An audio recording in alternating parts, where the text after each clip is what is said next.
This week on Just a Dog podcast, I'm joined by Hasan Yiğit Aktaş. Hasan is an animal behaviorist and ethical breeder, specializing in primitive and Spitz breeds such as Akitas, Shibas, Huskies, and Shikokus. Originally from Turkey and Kazakhstan and now based in Lithuania, Hasan combines academic study in animal psychology and behavior with hands-on experience gained from horse sanctuaries, wolf dogs, and generations of family breeding. His philosophy centers on trust, respect, and breeding practices that prioritize the health, the temperament, and the long-term welfare of both dogs and their future guardians. Right, on with this week's episode.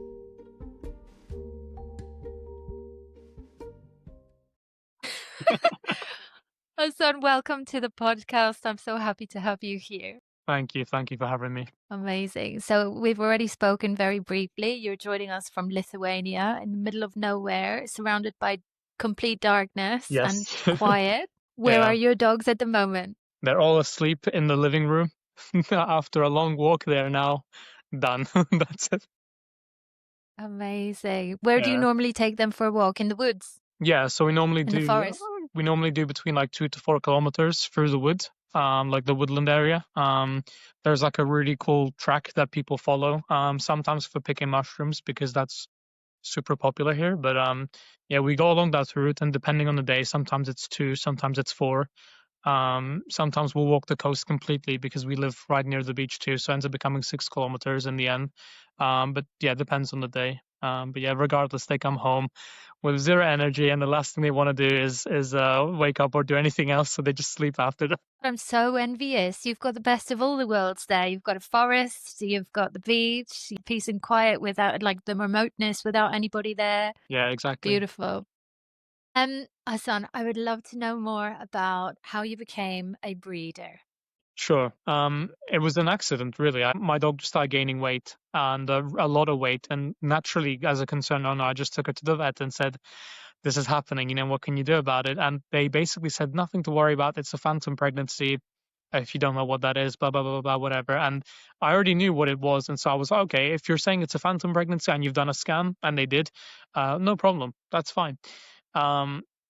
And then a few weeks after that, again, more weight gain. And I didn't really worry about it because I was like, okay, they said it's a phantom pregnancy, so nothing to worry about here, really. And I got a bit concerned. So I even started like running with her to try and make her like lose some weight, because I thought this is getting ridiculous. Like she looked huge. And then a few weeks after that in bed, I remember she used to sleep in bed with us because at the time she just used to walk into the bedroom and do that. But when she wakes up, she normally rolls on her belly and asks for belly rubs, like most dogs do. And I instantly remember having a heart attack moment because I could see little something poking from her belly, like pushing out. And it almost looked like a paw print. And I was like, oh my God, they're lying to me. Believe it. And like the thing is, because I'd witnessed so many breedings with my dad and everything, I know what it looked like at the final stages. So I panicked again, called the vet, and they said, oh, the next appointment is next week. And I was so angry with them. I was like, you have no idea what's going on right now. I'm coming now. And I remember they took me in the room, and before the scan even happened, she just started dripping milk from her nipples. And I was like, there's no point scanning because she would not have milk there if she wasn't pregnant. So they refunded me for the scans, and they basically said, there's 3 or 4 maximum, is what she told me. And I said, great. So I took her home, prepared for the breeding to happen. Lord and behold, 7 of them come out, not 3 or 4. So I don't know what kind of machine technology they use, whatever. But yeah, 7 came out, all healthy, all fine. And I was so happy because it was such a big litter. To survive for that amount is a big deal too. So that happened. And then, time passed and they grew and they developed and everything. And, we looked after them quite a lot. And the biggest challenge was one of them had kennel cough as a puppy.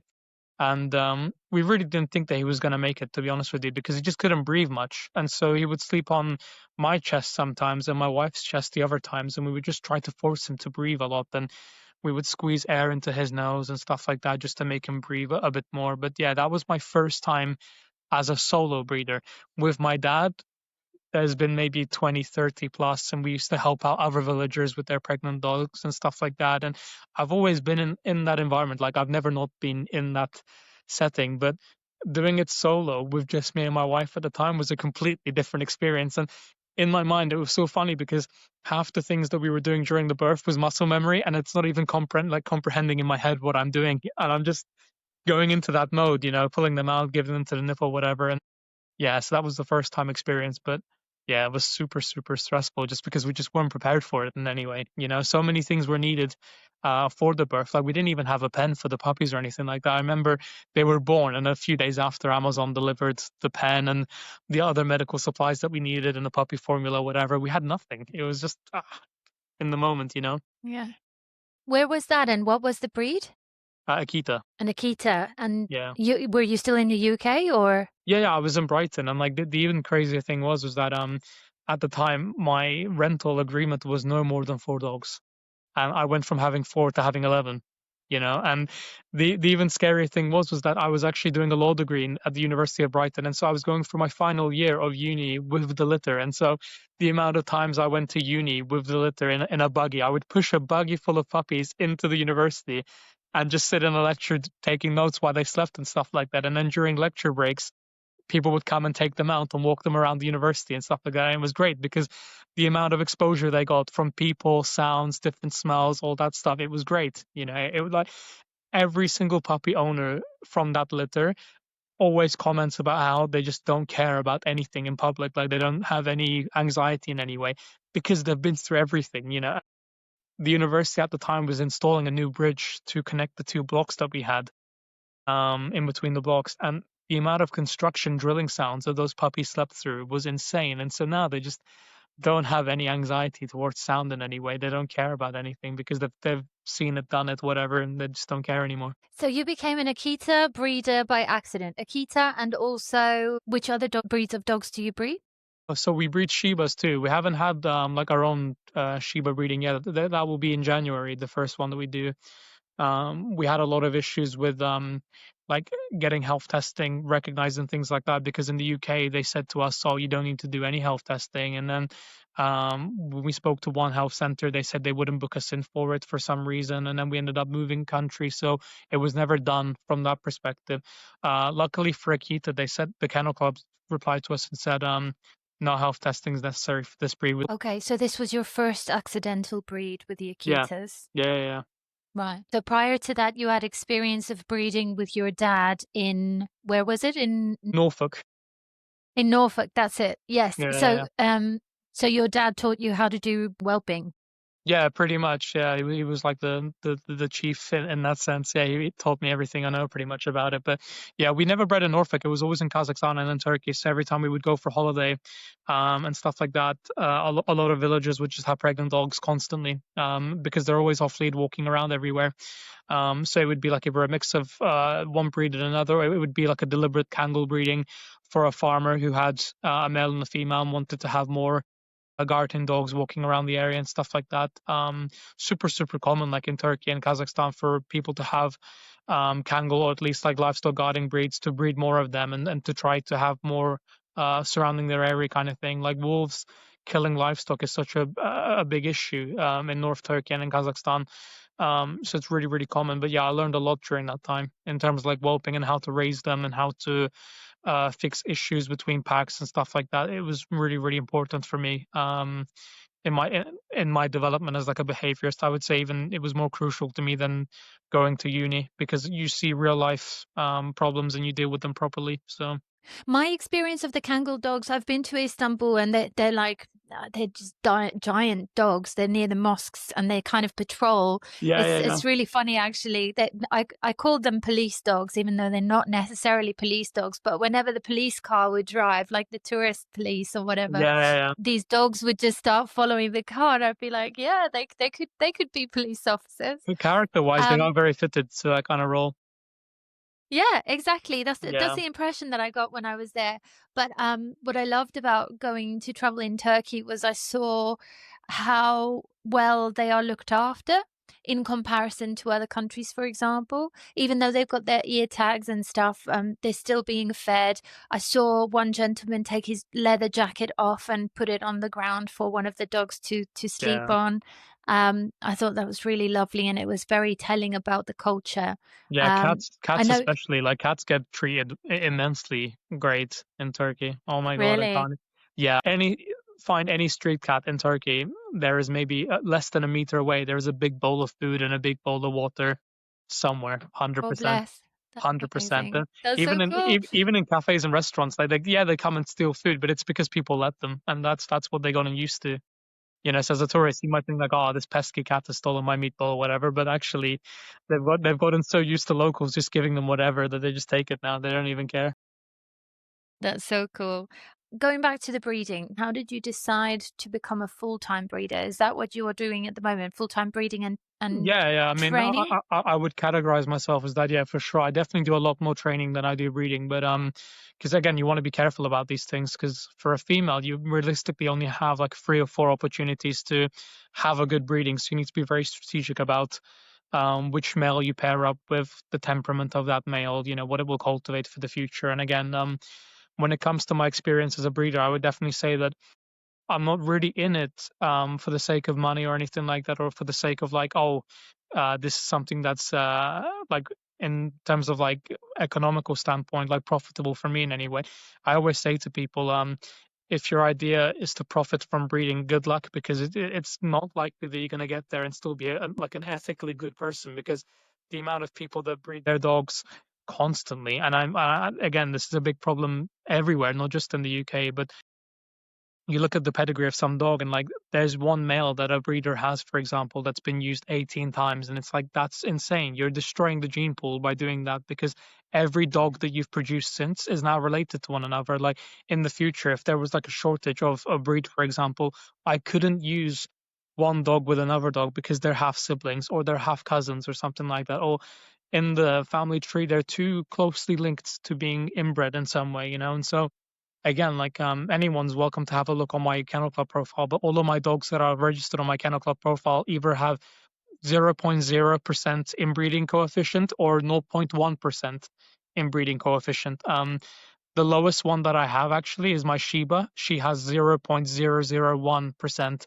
inbreeding coefficient. So there's no chance at all that anyone near the family tree of hers has been used to create her, which is great. And new blood is a really, really important thing for the breed. But going back to the question, yeah, like training and breeding, yeah, for sure. It's at the core of my being, but I'm a trainer before breeder, 100%, because I'm doing this from a preservation standpoint, not to um, pay for things in my life or in any way. Okay. So let's go back to the breeds themselves. So typically, historically, the Shiba, the Akita, and the Shikoku are breeds that originated from Japan. What were they used for back in the day? What were they initially bred for, their purpose? So Akitas were predominantly used for chasing out bears, hunting bears in rural Japan. Later on, they had a bit more of a guardian role, and they would protect the Japanese royalty. So they became that much later on. Shivas were classic samurai companions, and when samurais would travel through different areas of rural Japan, for example, they would bait out game, and so they would kind of almost distract bigger animals until a hunter would come by and take them out, or they would hunt small prey, for example, which is why, again, you see so many different Shibas today that have a bit more of a primitive instinct, and other ones that are a bit more diluted by bloodline, so to speak. They have less of that, and they're not too bothered about pigeons and foxes and other stuff that we see in like an urban environment, so to speak. Yeah, Shibas were used for that predominantly, and you still see a lot of that characteristic having an active role today. Shikoku is one of the only ones I would say that still hasn't quite come to that stage of being diluted enough to be a common house pet. I don't consider my Shikoku, her name's Ruriko, by the way. I don't consider Ruriko as a dog personally. I don't see her as a dog at all. She is a beast of a different nature in her own being, I would say. I don't trust her near my cat in any way, shape, or form. She's too primitive and very, how to put it, she has an insane prey drive. And so even if, like, for example, there could be like a little mice running around here, which is very common where I live, goes mental. And again, it's a Wow. great sniffing game for her, because if I let her out in the garden, she spends 20 minutes trying to find the mice that was here 2 hours ago.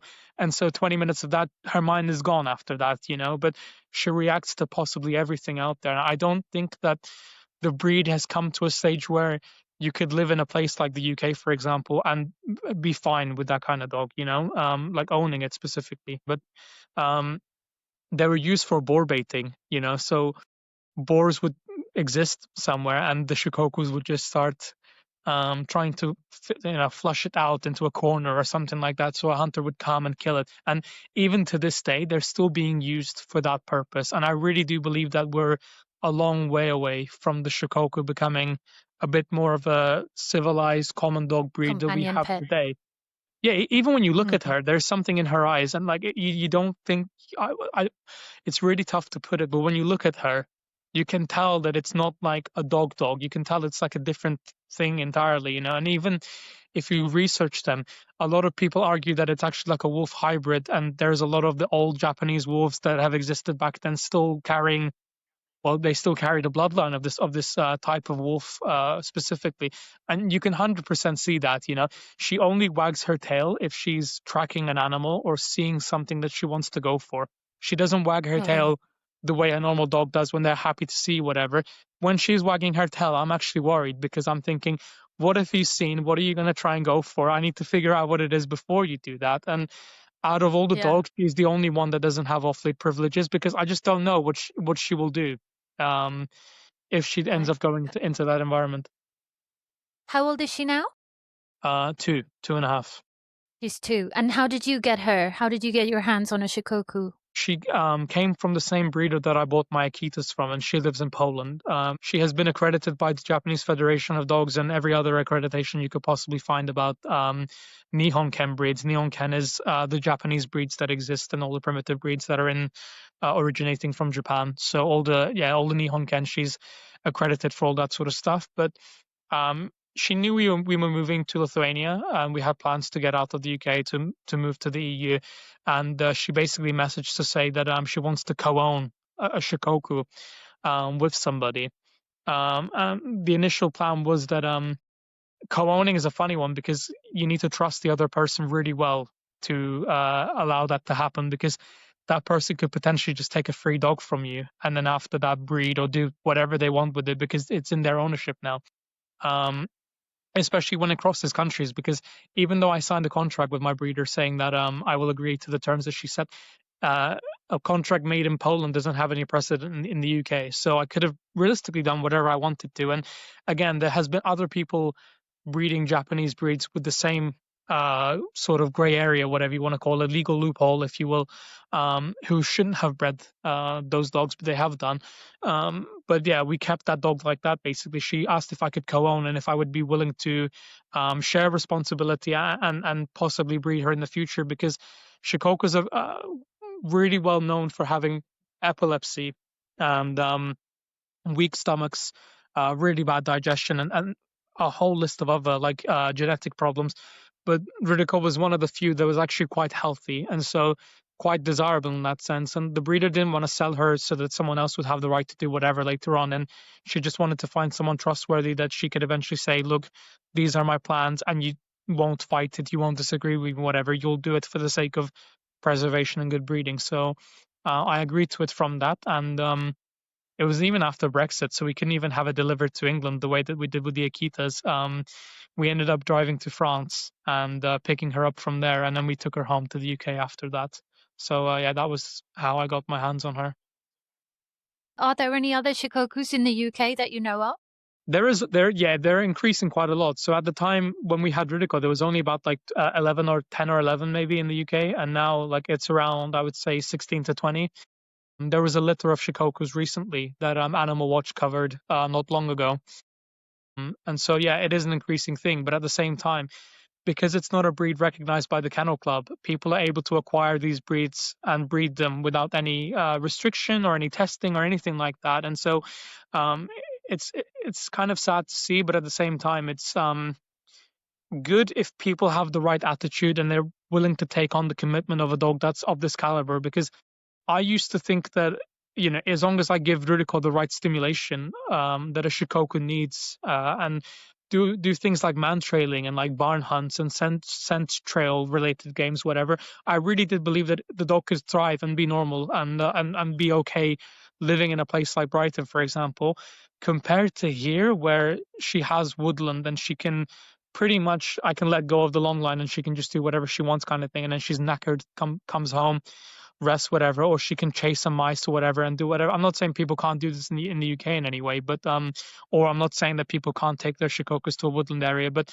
the fact that she's not constantly bombarded by cars and children and like all these other sounds that exist in an urban environment, I can tell that she's a lot more calm generally, and she's not reacting badly to anything that's going on. Like, even if we have like delivery runs and stuff like that coming through here, she doesn't get in any way anxious by them. And whereas before, I remember I would deliberately avoid the school run because if children came running out the gate, she would just get too overly stimulated, poo on the ground out of fear, and just lose it all trail of thought. And it was really tough to redirect her to focus on me, to just get home, even if it was like a 2-minute walk. That would be enough for her to get triggered in that sense. And we don't have enough people teaching their children that you can't just come to a dog and stroke it or squeeze its cheeks or grab its tail or something like that. In like the year and a half that I've had in Lithuania, even though we've been going to town and things like that and getting out of the remote area, I've never had anyone or anyone's children come and touch the dogs without consent. Mothers always hold their children's hands, and I've even seen mothers like grab their children from their shirts and like yank them back kind of thing, almost forcefully, to say, no, that's not your dog. You can't go to that dog. You need to wait and ask, and only then. And children are really respectful about it, and turns out it's taught in schools. So it's great that children learn these things. But yeah, I can tell that the previous environment wasn't really the best for her, and now she's thriving a lot better here. That's so good. I recently learned a little bit about something called genetic drift. Could you explain what that is? Yeah, sure. Genetic drifting, as I understand it, has always been about overbreeding dogs and sort of certain characteristics being passed off into a different direction. Some dogs that are known to be a specific character trait no longer having that character trait. A good example is Kaikens, for example, Japanese breeds. They're known for being super confident. But yet there was an owner of this breed in the UK who everyone that I spoke to about this owner said that, oh, his dog is really anxious because all he does is put it into public situations and it's a bit traumatized from that sort of thing. And it's like, okay, if a dog that you have brought on, and maybe it's a puppy, whatever, why would you put it in a situation where it's public and it's open and everyone can just come and touch your dog and you don't really read your dog well enough and advocate for your dog, and now it's super anxious. I saw this dog at a dog show too, and the anxiety that it had was so high level to the point where even the judge of the dog show was saying it's not suitable to be judged because it's completely against the character trait that it's in. So we see this quite a lot happening to different breeds too. And again, you could even argue that Mayakitas being sociable is a genetic drift because they're known to be aloof. So you could argue that that's the case. And again, this is a big topic when it comes to the genes of the dog, because I don't know if you know this, but in Japan, when they do dog shows for Akitas specifically, for the males, instead of having them stacked in that pose that they're normally in, they actually get two males to face each other, and they want to see some anger. They want to see the expression of the dog when it gets angry. They encourage this quite a lot too. And the thing is that if your dog doesn't react in an aggressive way, it's considered a gene fault. And it's considered that your dog doesn't have the right temperament to be an Akita, whatever. So a lot of dogs get disqualified based off of this, and a lot of Japanese breeders do say, oh, we don't like these friendly Akitas. When I'm judging a dog, when I'm touching it, I want to feel the dog vibrate and I want to see that it's uncomfortable, that it wants to go for me. And that's what I'm looking for because that's how it should be, apparently. But a lot of Japanese breeders, they complain about European breeders because they have friendlier dogs, or because they have dogs that won't react to a male in that way. My Akita is a bit like that too. When he meets a male, he's actually quite friendly. And unless the male growls, then he doesn't have any reason to be different in any way. He's not very dominant in character either. So it's considered a bit of a drift from the original genes of the dog, so to speak. And a lot of talk about certain qualities being bred out of the dog, which I do partially agree with, because at the end of the day, we're not hunter gatherers anymore. We're not in situations where I need to go to the woods and find a deer to eat or something like that.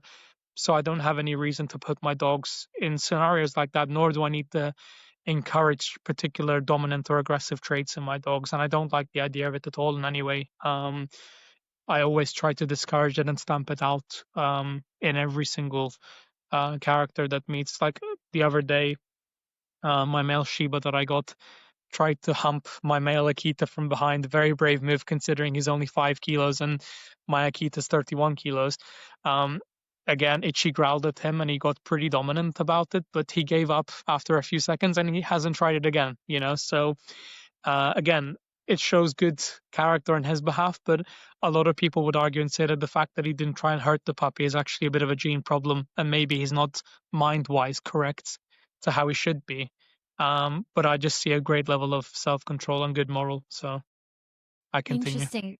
So that genetic drift, is that so genetically that includes health and behavior?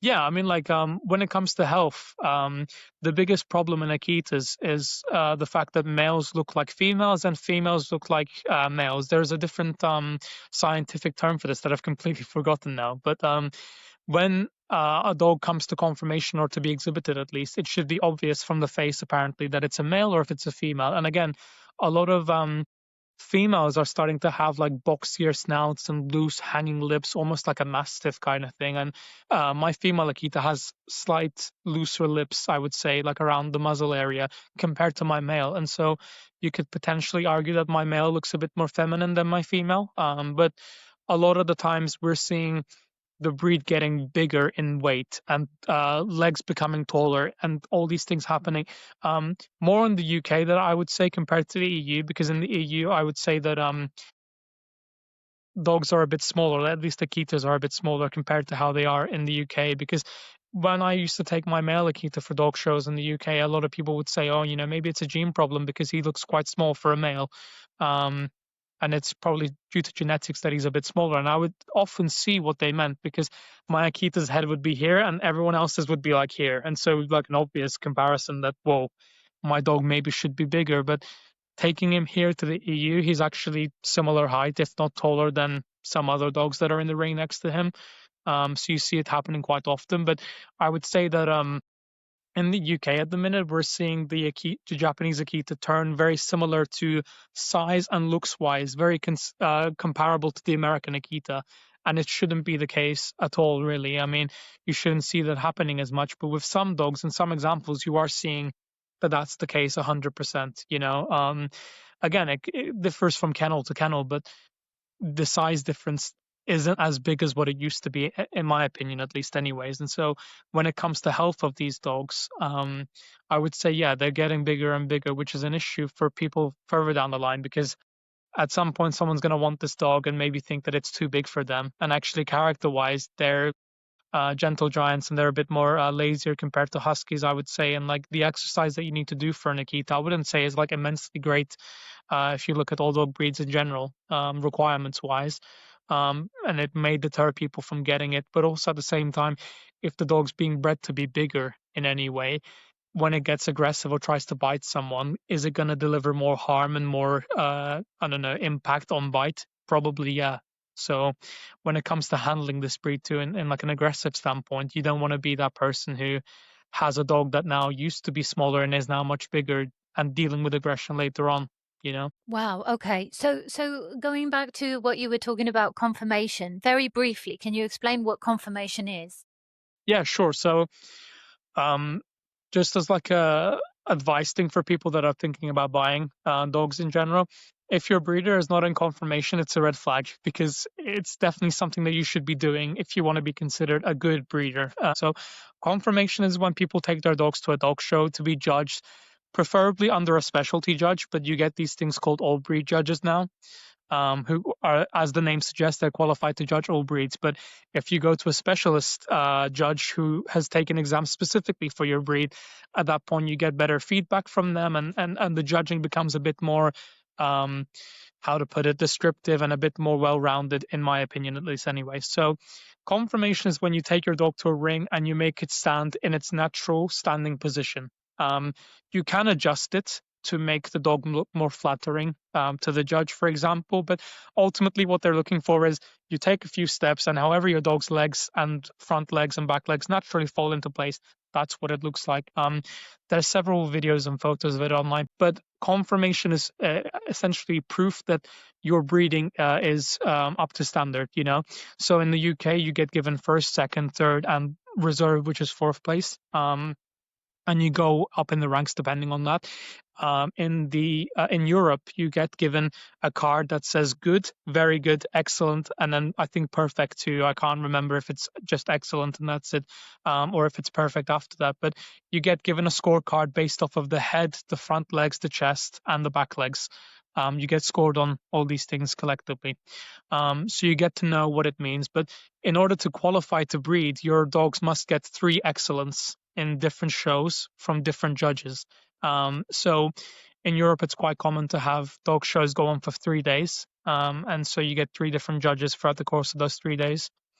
Not so common in the UK, sadly, but it's an easy way to gain enough qualifications for your dog to hopefully breed in the future. So in Europe, most other countries, but Lithuania specifically, you have the Lithuanian Kennel Club, and in order to have a kennel, for example, you need to go for an exam that teaches you the realities of breeding, how to breed effectively, how to raise puppies. You get given a course basically on how to become a breeder, and unless you pass the exam, you can't breed, at least not legally. There's other people who obviously do it through back channels and everything, but no one's ever going to buy from them because the Lithuanian government heavily presses on the fact that you need to buy from ethical breeders who have passed the exam, who have that certification. And so that business is pretty much dying in Lithuania as it is, like inbreeding and backyard breeding and all that stuff. Very little people are puppy farming out here. It's all people that have the accreditation mostly, like 95% of people, I would say, easily. But yeah, once that's done, you then need to show that you have 3 excellent scores from different judges on a card, which again it's tracked because when you get these points given to you, you hand it into like a reader, and that reader will put it on your account saying that you've received 3 excellents from these different judges. And what judges normally do, they write a critique after you've shown your dog. So they will say, you know, a dog had a really nice head, very flattering expression, looked really good on the move. I did not see anything that displeased me. Something along those lines. You can get bad critiques too, obviously, if your dog's not good. It's that they won't always write positive things. It's only if your dog is actually good. And so the Lithuanian Kennel Club, the LKD, they will look at your points and they'll look at your critiques and they'll see your account. And after that, they will give you permission. And the same goes for female breeding too. You need to ask permission. You need to pre-notify them that you're planning on breeding, and only when they give you permission can you go ahead and do it. Okay. Why, from your perspective, why do people breed dogs beyond money and other incentives? I think it's more of the case where if people don't, then eventually these breeds will go completely extinct and we won't have them. But also I think that these breeds, especially like for primitive breeds, they need to be bred from good examples and people that have the best interest and will give them the right start in life so they can be good companions for people. You know, that you'll find many people who wanted a breed for so long, like specifically one certain breed, and they get it from a breeder who didn't necessarily do the right work with that dog. And maybe that person wasn't equipped to be doing dog training, or they didn't know much, or maybe they just had money to buy a dog and not to invest in training later on, you know. I think people mainly do it from a standpoint that these dogs need to be bred in an environment that is good, wholly good, so they can develop a good character, but also because people can have ultimately the dream that they had or the idea that they had, and it's a good idea, it's a good dream. It doesn't turn into a bad nightmare, whatever. They're not spending countless amounts of money training the dog, whatever. And I think, yeah, with regards to why people breed, I think that's mainly it really, is that preservation, so the breed ends up becoming better and better with each generation, but also people have lifelong family members that are ultimately a good addition, a good decision for their lives, you know, for as long as the dog lives, pretty much. I see. Okay. Is breeding still lucrative today? Depends on who you ask, because you meet people who breed like doodle noodles, for example, or like long-haired Frenchies, or they breed like, I don't know, these silver pit bulls or silver dachshunds, whatever it might be. All these designer breeds that, again, if I went on to list all of them, we'd be here till the end of the episode. But those people, yeah, it's lucrative for them because, you know, they'll get these dogs, for example, and be like, okay, it's 10,000 for a dog, which is not, in some people's eyes, crazy amount of money. But I don't know, if you're a rich influencer, or I don't know, you're somebody else who money isn't an object to you, you will think that it's an amazing, creation, and for that reason you end up buying it. It's definitely lucrative, because at the end of the day, if it wasn't lucrative, shelters wouldn't be full constantly. That's the reality Mhm. of it. And this is again why I'm actually kind of against dog movies, because anytime a dog movie comes out where it's a specific breed in that, boom, that breed is now being either bred Yeah, more often or bought more often, and it's a big problem. Like, yeah. how many people have bought Akitas from watching Hachiko? There was a movie recently about a Belgian Malinois. Yeah, a Belgian Yes, Malinois. that one too, John Wick. Yeah. Yeah, that one. Again, if you see John Wick and you think, great, I'm gonna get that dog, and you don't realize the commitment that comes with having that kind of dog. Again, we're gonna have all these difficult breeds in shelters, and after that, no one's gonna take them, because again, it takes a different caliber of person to take a rescue dog, full stop, in my opinion. You're inheriting all that dog's problems and committing your life to a different pathway at that point, which I greatly respect anyone on doing. But when it's a difficult breed as well as difficult problems, not many people are interested in it, and not many people want to do that kind of thing. And it's super tough to find that person Yeah. to get into it. So again, I do think that it's too lucrative, and at the same time, people are breeding them faster than they can be rehomed. And so it's one of those things. It definitely is still is a lucrative business, 100%. You even have people in Serbia and Romania breeding like security German shepherds, charging 20 to 30,000 euros for a puppy that's been security trained. How true it is, I have no idea. But again, these businesses do exist. So knowing these things, knowing about the kennels and the rescues and things like how help me understand what the logic is, or what the motivation or drive is for you to be a breeder. It's always been about preservation for me. That was the first part. Obviously seeing the positive impact that it has on people's lives to have a dog, and to be given that responsibility when you find the right people. Again, this is a really important thing, because I still stay in contact with all of my owners, and I message them at least once a month to see how things are. Some of them I'm actually quite close friends with, so we message each other daily. Other than that, I would say initially it was all about preservation. It was like, okay, these two dogs are genetically good for each other, and they've created something that will help further the breed and make it better, because that's all that you're trying to do, really. Like, a good example is like my Arakita breeder. In dog shows, she always shows her older dogs, like the dogs that are between 5 to 7 years old, but those dogs always get beaten by dogs that she's bred that are only like 2, 3 years old. And again, that's really great thing to happen, because it shows that the next generation is better than the old generation, which is ultimately what you're trying to do anyways. But when you see that like a good family member has been added to that person's life, or even if they're living on their own, and then they now have like an extra sense of comfort or sense of like accomplishment from having that dog, for me that makes me feel ultimately great as a person too, because I that they're going through, and it's so nice to see that person happy, and excited to go on dog walks, and excited to train the dog and visit other places. And they normally didn't travel quite a lot, but because they have the dog now, they want to explore everything. And it's great to see what it can do for someone. Like me personally, I can't imagine living without a dog in any way, shape, or form. It just doesn't make sense to me. I've had to fly to England and different countries in Europe for dog training, and I've been away from the dogs for a month or so, maybe even longer for some clients, and it kills me, absolutely kills me, to the point where I'm offering free boarding just so I can have a dog near me. Like, that's how dog ridden I am when it comes to that sort of thing. But when you see the effect that it has on people, and how they keep bettering their lives for the sake of the fact that they now have a dog, whether it might be because they take care of themselves better or they travel more, whatever. At that point, it makes you happy, and it gives you more of a reason to bless somebody again in that sense. But ultimately, Right. if you ask what motivates me fully about breeding, I would say 100% it's always about keeping good genes to be further than to be bettered, and also about preserving the dog as it should be, because I don't want the breed to alter drastically in a bad way. I just want it to change in a good way. And again, through small increments, you see generations changing ever so slightly. 5%, I would say, you see some changes happening, but it's all good changes. So typically, why do people come to you for these particular breeds? Like, what are their expectations? Would they try and acquire those dogs as an impulse buy, or are they fully aware and fully prepared mentally for these breeds? Like, how much do they know when they come to you? So, I mean, when it comes to how much they know, I never really expect anybody to know anything, really. Like, realistically, even if it's your first time buying a difficult breed, I don't really put pressure on people to know anything about dog training. It's not like, I don't know, you were an expert driver before you learn how to drive. So why would I expect you to know anything about dogs or dog training when you get a dog, for example?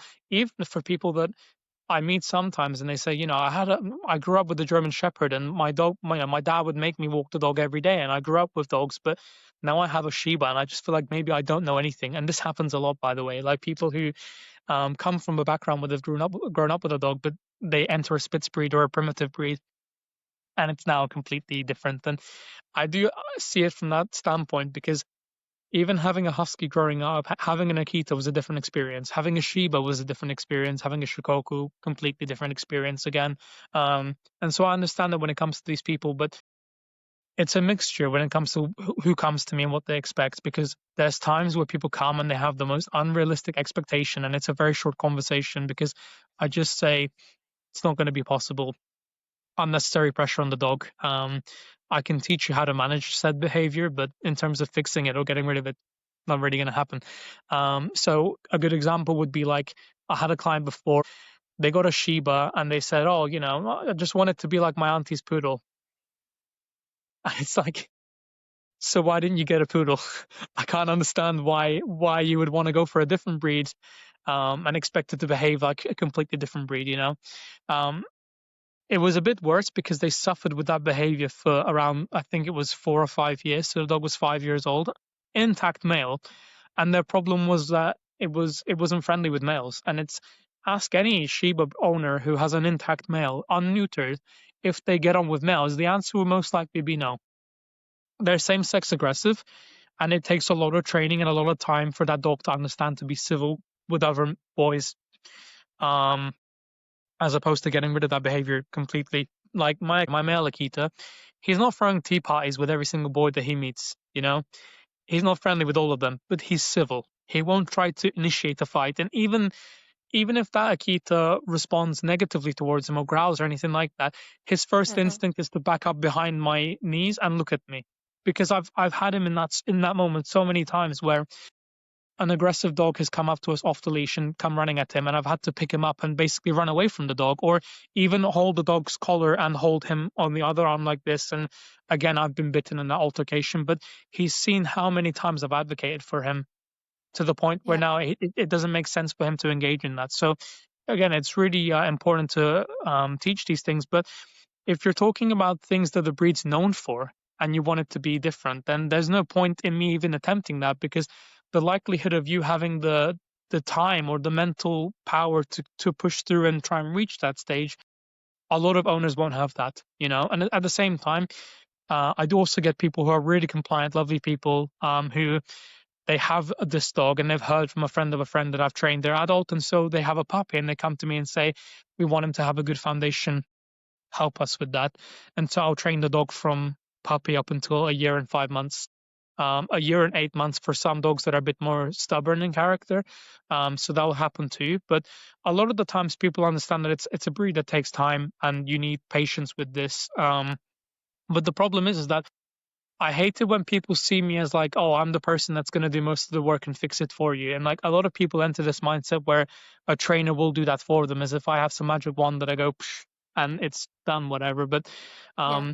in terms of when people approach me, it's a mixture, really. It's a big mixture, because you get people that have ridiculously unexpected expectations. It's never going to happen in a million years. Um, with some people, they have the time commitment to push through that kind of behavior, and they do end up getting to a stage where it's good. specifically in those areas, like I said, same-sex aggression, prey drive, all those sorts of things. They have the time and the energy to go ahead and try and fix that problem, or at least get it to a more manageable state. You get people that have understood what their dog is like, what the dog has character-wise, and they are willing to comply and have some leeway and negotiate from what their own expectations are to what the dog is able to do. And then you get people who have puppies, clean slate. There's nothing to do other than to just teach the dog as it is, and the dog ends up growing to a good balanced adult. Yeah, it's a big But they mixture. choose these dogs because of what they look like, not because they have a job to do. For the most part, yes. If you're talking about what motivation people have to buy this breed, the amount of times I have asked people why Shiba or why Akita or why Chow Chow, whatever, oh, it's a cute bear, it's a cute teddy bear, whatever. That is usually the answer. If that's not the answer, then it's always, oh, my friend had one, or I saw this movie, or I saw them on the internet, and it works from that. But again, it's all still visual aspect. It doesn't change much. But very rarely do I meet someone who has said like, oh, I got a Nikita because I'm a bit antisocial and I don't really mind it if I don't talk to anyone or if I don't meet another dog owner, and I kind of like that. Very Right. rarely do you meet people like that, Yeah, don't When you give do, people it's ideas. no, I'm not saying it, but no, but like they are suitable for that kind of thing. Like, for example, if you have a Nikita and you're like a single person living on your own kind of thing, and you don't really like the idea of being too social or whatever, that dog isn't going to suffer a whole deal from just having you as a point of contact. Whereas, I don't know, maybe other dogs might feel the need to have a playmate or whatever, or someone else to be involved in their life. That dog Right. won't, most likely. Right. So it's interesting though, because I remember watching both. I don't know if there are any more. Is it two or three versions of Hachiko, the film? Yeah, And the impression that I got about that particular breed, that was Akita. yeah. Funny enough, they have a in the beginning of that film, it's actually a Shiba puppy. It That is they a use. Shiba. Okay, Yeah, it's a Shiba I they knew use, but that. they didn't use an Akita because it would just grow up too quickly during different takes. So yeah, they use a Shiba in the beginning, and then later on it's an Akita. Right, okay. But the Yeah, personality of this particular breed came across as really gentle, a little bit energetic, but a companion dog. That's the yeah, impression that I got. It didn't leave the impression that it was a working dog, which it was originally. 100%. Yeah, 100%. Yeah. So, I mean, I know because of genetic drift and everything over time, they've been domesticated a bit more. But so you're saying those inherent traits that you just cannot breed out of them. What are those particular traits that people need to be aware of? So again, from my viewpoint, first of all, same-sex aggression is 100% one of them. Um, I would, from my own personal experience, females are definitely worse with each other when it comes to fighting. At least when they get aggressive with each other, female to female is definitely, from my experience, a lot worse. I would say. When it comes to how they are and everything. But yeah, same-sex aggression is definitely a big one. Prey drive is another. Like if they track an animal and they lose the track of it, whatever, they'll just start tracking something else. It's not really something that they stop doing necessarily. Aloofness is another one. Again, with some genes, it's not the case. Like some breeding, it's not the case. Others, it is. I've been in dog shows, for example, where other males are literally trying to go for my dog in the ring, and my dog is just looking around like, okay, I don't know what to do. Help me, kind of thing. Right. And so for that reason, I always try and go last so that there's no one behind him, so that he doesn't feel uncomfortable and he just has to focus on looking forward, and that's it.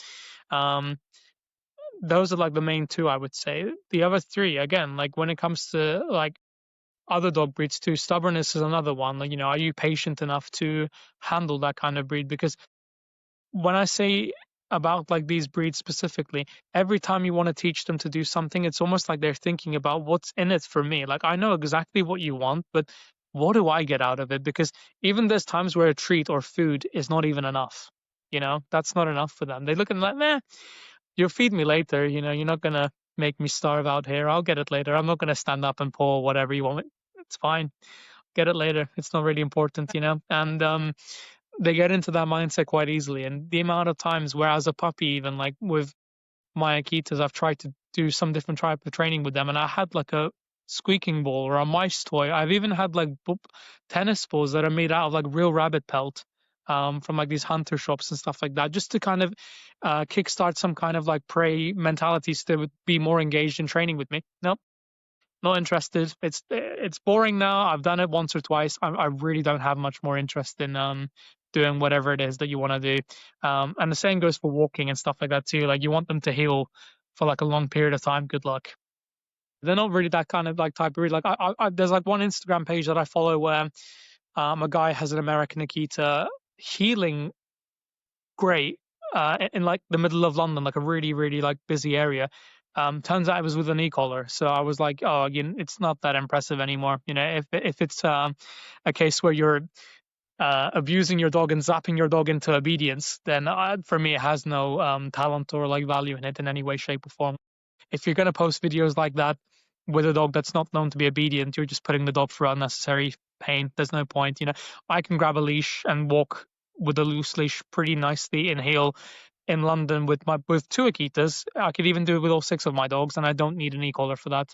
It's not that impressive, but yeah, you see a lot of that going on these days. But yeah, those are the main 3 I would say in terms of like genetic characteristic that's in this dog: same-sex aggression, prey drive, and then stubbornness. 100%. Okay. Oh, I didn't think that stubbornness was because dogs don't have morals and values the same way that humans do. So I didn't think that. So maybe that's just a way for humans to identify a certain characteristic.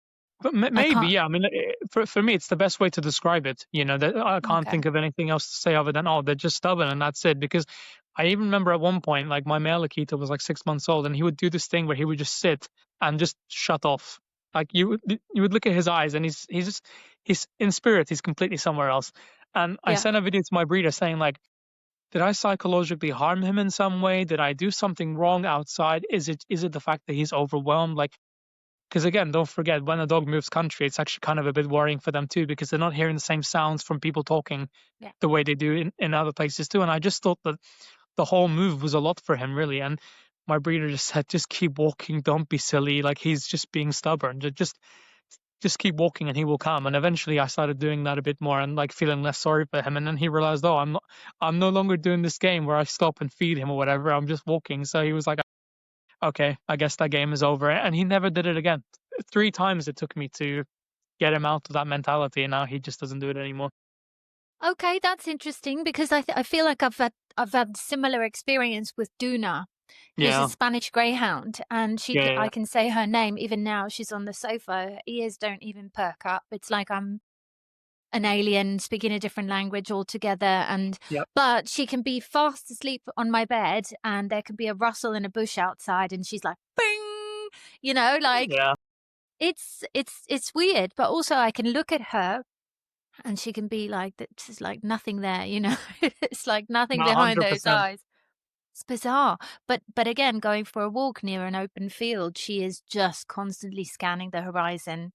100%. It's really fascinating. Yeah. Really, really fascinating that you have a similar experience, but with a different breed. Yeah. Mad. Anyways, back to breeding. So I wanted to find out from you.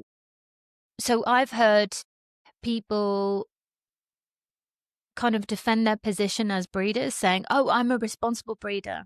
And I've had other people say, oh, I'm an ethical breeder. Is there much of a difference between the two? And to you, what do those things mean? I mean, they're both like almost the same word, just said differently, in my opinion. Like responsible, ethical, whatever you want to put it.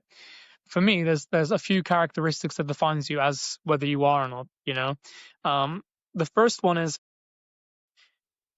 if it comes be that no one buys these dogs from you, or no one steps up and says, I'd like a dog, can you actually keep all of them? And I don't mean from like a standpoint where it's like ethically, should you, whatever. Are you financially in a position to take care of these dogs? If one of them gets sick the way that mine wanted, can you spare the time to be able to do that? Because it was so crazy, because when we had the litter, my wife quit her job 2 weeks before, just coincidentally. It wasn't even like it was, oh, I'll quit my job because the dog's pregnant. She was unhappy and she quit, and that's it. So, and at that point too, I'd also quit my job like 2 months before that. So it was almost like the universe, whatever you want to call it, God, whatever you believe in. It was just perfect timing the way that it happened. But again, do you have the time to take care of those dogs? 3, will you responsibly train those dogs to a good state so that people receive a pretty manageable dog? Because the thing is, I've had clients that have gotten a dog, a puppy, and it's already displaying aggression that I haven't seen in years, you know? And it's only 2-3 months old. And it's like, that's really traumatizing for a couple that already have a dog that's actually really well behaved and they want to add another because they want the dog to have a friend, which again, I'm not against the idea in any way. I mean, I live in a multiple dog household. It'd be really ironic if I was, but uh, yeah, can you train those dogs to get to a manageable state so that when people pick these dogs up, they're actually set for a long time, and the only thing that they need is maybe help with teenage phase because they rebel a little bit, or in females' case, when they go into season and they get a bit moody because they're not feeling so good, a bit of additional support from that point onwards, and then after that, you haven't got to worry about anything at all. Are you able to do that? Because some people say, oh, it's not really up to the breeder to train that dog, but I disagree completely. You've got no right giving a life to someone that doesn't already know how to live its life in that way. For me, it's completely wrong to do that. You should train your dogs to a good state, to heal, to be social with other dogs and with other people. Dogs is not necessarily like a really higher priority, but people 100%. Children definitely. Oh my God, the amount of socialization that I did with people's kids was absolutely insane with the puppies, and I really wanted them to be good with children. Luckily, they are. But also, when it comes to like the more like really really important points about this, I would also say, are you in a position to take that dog back should things go wrong for the owner? Because I've spoken to breeders about dogs that they've sold to people, and I've said, this is happening to that person, and they're really struggling, whether it might be financially or mentally or whatever. And the right thing to do in that moment would have been to have stepped in and said, hey, I know you're going through quite a lot, and just saying, if you need a break from the dog, you can let it live with me until you're ready to come pick it up. Sort yourself out, and then after that, say to me, okay, I'm ready now, and that's it. With our puppies, we have secondary like contact information on all of them, and even though I live in the Lithuania now, I still have my UK SIM active. For God forbid that I get a call from a vet saying that it's been surrendered or it's escaped and now we have it, whatever. And people might think that I'm exaggerating, but I would genuinely will take a Ryanair flight to the UK to pick up the dog that I've bred and bring it back here. I don't care how much it costs. I don't care what process I need to go through, whatever. I will happily do it for all 7 of them if it was a case where they had to come back to me. I do believe that if you do like your research with people who are buying them correctly, it's more likely that you won't have to get into that situation. And it's nothing that I would, wish for someone to be in that position. But again, if anyone from that litter called me and said, hey, I need to return this dog for what, I don't even care what the reason is, even if it's just, oh, I don't want it anymore, fine, bring it back. Can you do that is a really important question. But also, when it comes to, again, it's all about financials again, but if that dog had a genetic problem, for example, or a disease or something like that that was caused from the breeding, not because of the owner's problem necessarily, can you pay for that? Because that is your responsibility.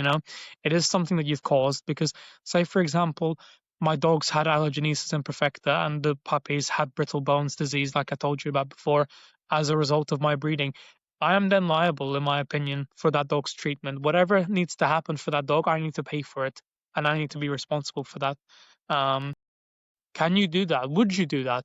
Because again, if someone said that to you and you end up having to pay a lot of money to treat that dog, a lot of people might, stick their nose up and say, actually, no, I'm not doing that. It's your dog now. It's not mine. I sold it to you. It's your responsibility. But for me, I would never feel the need to back up in that moment and say something else. I would always be happy to compensate the owner for whatever it is that I've caused. Because ultimately, if it's a genetic disease that's passed on from the parents, whatever, it is your fault. You bred these 2 dogs. You brought them into the world.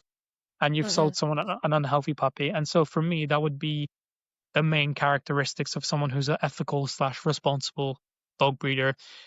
Yeah, 100%.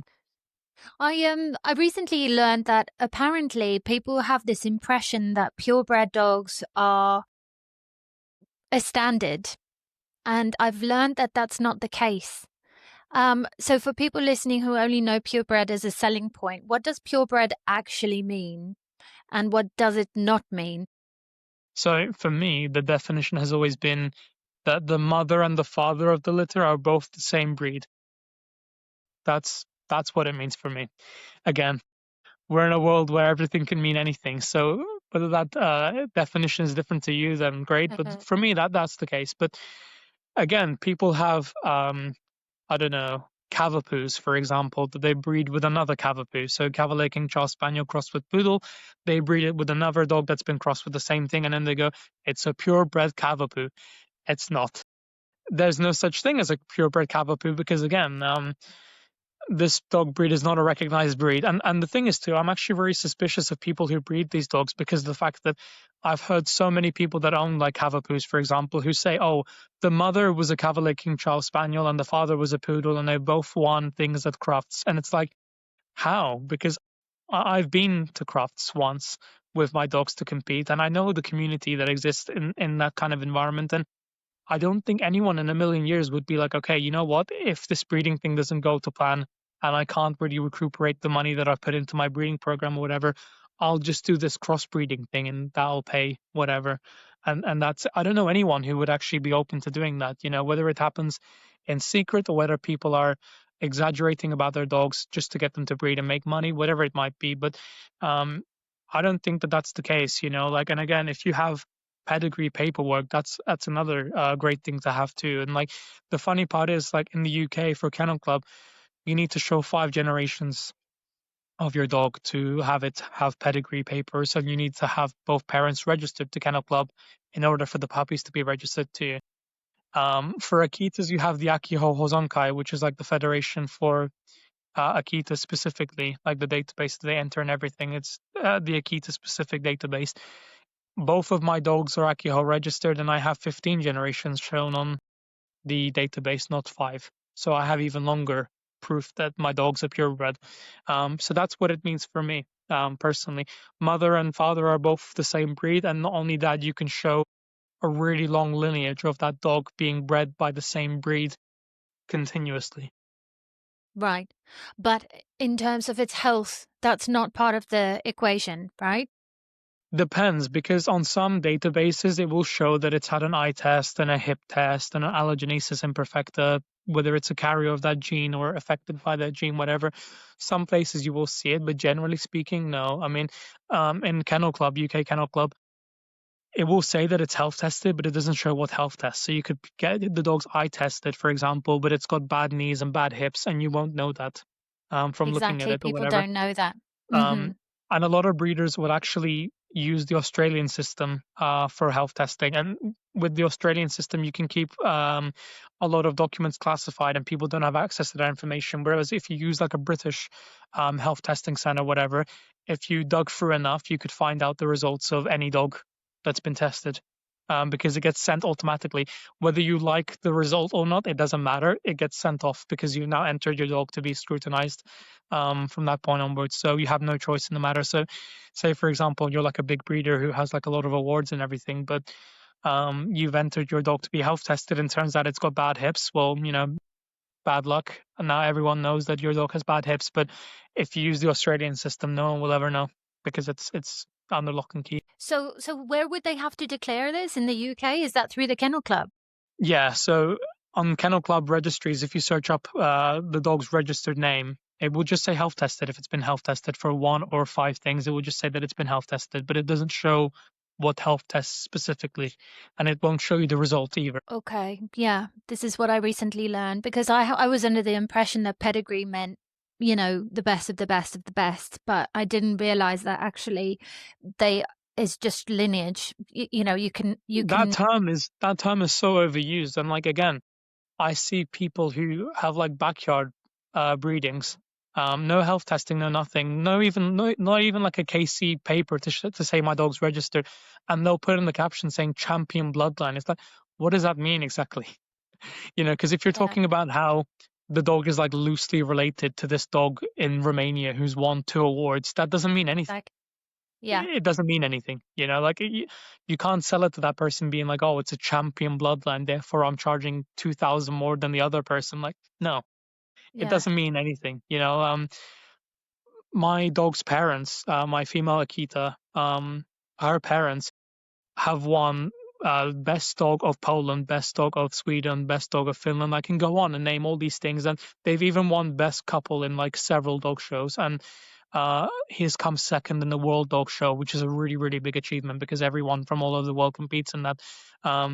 But again, I have never advertised once saying champion bloodline, even though I would actually have some right to say it because of the accreditations and awards that the parents have won. I could easily say that, but I don't because it doesn't mean anything. And people often use that term as a reason to justify more expensive price.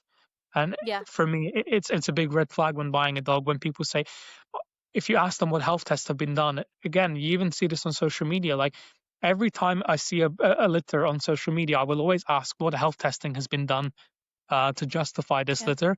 And people will say, oh, it's been to the vets and it's all good. And it's like a health check at the vets doesn't mean anything, you know? And again, Uh-huh. this is something that isn't spoken often about enough. So many people that I've known, clients that I've trained, have said, oh, my vet has told me I should breed him. Why? Since when has your vet been like the regulating authority on whether the dog should be bred or not, you know? And Yeah. it does make me think if it's part of something bigger where they want more dogs in the world so they have more clients in the future or something else Yeah. relating to it in any way. But yeah, it's a overused term. And I even think that nowadays the term pedigrees is starting to lose its value too, because now we're switching from Kennel Club assured breeders list to a different system in the UK, which means that anyone can just register anywhere, anytime, and it doesn't matter if you're Kennel Club approved or not. You can just upload your litter and take money, and that's it. You know, so we're heading into a more scarier state, in my opinion. Oh, 100%. Out of curiosity, when you breed your dogs, what characteristics do you look for? What is it that you look for in the male and the female for breeding? For, for me, like, it's 3 points. The first one is temperament. I know a lot of people will say that body of the dog or the body composition, muscle tone, things like that is much more important. But I've seen many stunning Akitas, like looks wise, that are aggressive as hell, and you can't even approach them. You can't even look at them because they just start growling at you. And for me, that's not good. I spend more time at home than I do in dog shows, and for me, home life is very important. You know, really, really, really, I can't express to you enough how the way that they are at home, the way that they are with me as a human, the way they are with my family, with my nieces, my nephews, children, newborns, whatever it might be, the way they are with other dogs and how they are socially. That's a lot more important than having like A-grade hips, for example. You know, I'm not saying that body composition isn't important, but for me, temperament just means everything. If you're not comfortable with them at home and you're annoyed at a particular character trait, that's gonna haunt you for the rest of your life. Unless you're happy with that, it's just not gonna It's not worth it. it's not gonna be good for you. You know, you're not gonna have the experience that you want. You know, a lot of people talk about like having a dog as if it's like a chore or something like that, and I really hate that because like, why have it if you're not enjoying it? For me, it doesn't make any sense. Yeah. When I had my Shiba initially, she was so protective of the house. But again, like typical of the genetic makeup of that dog, where they just used to surround certain areas to make sure things were okay. And if they saw anything out of the ordinary in any way, they would alert the hunter to come and finish off the animal, whatever. Chase small game. So when a bird would land in our house in Brighton to the windowsill, she would lose her mind. If someone was near the gate, she would at least bark once or twice. It annoyed me to some extent because my Akitas were never like that. You know, um, you're Sorry, my right there. plant just bloomed. Yeah, like what's it called? You know, that really scared me. Sorry, go Yeah, but I was ahead. saying like my Akitas were never like that. And again, like in general, Akitas aren't really the breed that bark at everything. They only bark when there is a real reason to bark. When you're actually in danger, when there's actually something to be alerted about, that's when they'll bark, you know? We had one time where someone got the wrong address and knocked at our door at 4 in the morning. And my male Akita was like growling and barking. But it wasn't even like a growl. It was like a low, like get out of Right. my house kind of thing, you know, Yeah. because he just never saw that before, expected it, and he was woken up too. So obviously a bit of fear involved in that. My Shiba didn't do anything in that moment. She was kind of like a coward in the back, like "Don't hurt me," kind of thing. Yeah, yeah. And then once the person left, she went back to normal. But in general, my Shiba would just kind of patrol the house and just kind of bark at things happening, a bird landing on the Uh-huh. windowsill, or um, I don't know, the school kids coming out, or whatever it might be, like just in general. And it annoyed me for a bit, but then I realized she's only doing the thing that she was bred to do. There's nothing that I can do to change it in any way. And so I've got to either accept it or just be annoyed forever. And I chose to obviously accept it and to learn to live with it. Now it doesn't bother me in the slightest, and I'm really glad that I went through that, because it gave me another tier of patience when it comes to dealing with her. Body characteristics, I'm always looking for good angulation in the back of the dog's body, because it's a really big problem where dogs either have over angulated back legs, or even worse, they have really straight legs. And so they end up walking, I call it TikToking, when they just kind of walk like stick figures, almost. And they have like no hip support when they walk. And again, when you see dogs running in dog shows, their gait is so off when it's completely straight. And that natural flow of the body to where it's supposed to just kind of be Uh-huh. fluid as one motion. I know that realistically there's four legs moving in that equation, but it should be fluid, you know? Yeah. It should almost be as if there's just two legs doing this rather than individual, you know? Yeah. A bit more fluidity is what I'm looking for when it comes to the body and things like that. Chest wise, you're looking for a good H frame, as I call it in Shibas, like the H shape. You're looking for that frame. Um, with the head, you're looking for small ears. You don't want big, bat, flappy ears. Ears that flop when they are on the run. You don't really want that usually. Um, and when it comes to lips and expression, you want tight lips, like nothing sagging around the muscle, like the muzzle area. And you're looking for a good expression. Again, like people can look this up and whatever they want to. When I say expression, it kind of the dog looks like it's smiling almost. And the Uh-huh. the better it looks, almost like the better it's considered to have that expression. With Akitas, it's very different. But I'm looking for good muscle tone, good body angulation, like I talked about before. There's three or four different tails that are acceptable in Shibas. There's one that's super rare called the saber tail, where it just like kind of dips up in like a sort of almost C crescent kind of shape. Very few dogs have this, and it's really great if a dog does have that. It's really, really desirable. Um, with Akitas, they're supposed to have like a double curl, but in Shibas, if you have a double curl tail, it's not as good. They're just looking for one slight curl up on the body, and that's it. That's ultimately what you're looking for. And then with colors and everything, like the white parts of a Shiba is called urajiro. So you're looking for nice markings. It can't be too high up on the body or too low down either. You're looking for good markings and good urajiro, so to speak. Um, it almost should be like a gradient, if that makes sense. You kind of see the color fading towards the top of the dog a bit more. And then it kind of goes back to its natural color. So red ones, they have like white legs and white paws, but you can see the whiteness fades as it goes up, and you're Right. looking for that. With red Akitas, it's normal for them to have a half white face at the bottom and then red at the top. But then when Shibas have a full white face at a young age, it's considered bad. They call it clown face. But a lot of old Shibas have clown faces, and it's normal to have it with a senior Shiba. But if it's a young one that's going through that, it's not so good. Yeah. Um, So who decides that these things are bad? As in, like, is this so just a marketing thing? no, no, no, definitely not. Definitely not. It's not about desirability or like the looks of the dog in any way, shape, or form. So, um, funny enough, like all these breeds have gone through a time where they went almost extinct entirely. I mean, other breeds have done too, but for the Japanese people, this is like a really, really big deal in terms of like breed preservation and everything. There actually used to be, I think, 3 or 4 different types of Shiba before, but they came really close to being extinct, so they just combined all of them. And from the combination of breeding all of them came the 4 colors that we have now: white, sesame, black and tan, red. Um, Whites you're not actually allowed to show, and it's very looked down upon if you breed them, because it's Okay. considered that the urogera has extended all over the body. Funny enough, with Akitas, a white Akita is perfectly acceptable, provided that it's got good muscle tone, good body shape, other acceptable features, and so on. But um, the NIPO group, which is in charge of like the Shiba standards, they're the ones who decided what markings are acceptable, what markings are not, and ultimately they've put these rules because of pigmentation, really. If the white of the dog is too overextending, it ideally means weaker pigmentation. And so only certain markings are acceptable to be bred, at least for this Okay. standpoint. So you can have a dog that has unacceptable markings, but it's a really good pet dog. And provided that you don't breed that dog, it's still considered okay to have that dog. No one's going to say anything about that. But with regards to conformation and eligibility to be bred, yes, there is. Even I agree. I would say, yeah, in terms of like maintaining healthy skin pigment and good coat length, things like that, you should watch out for the markings of a dog, or the type of coat that it has.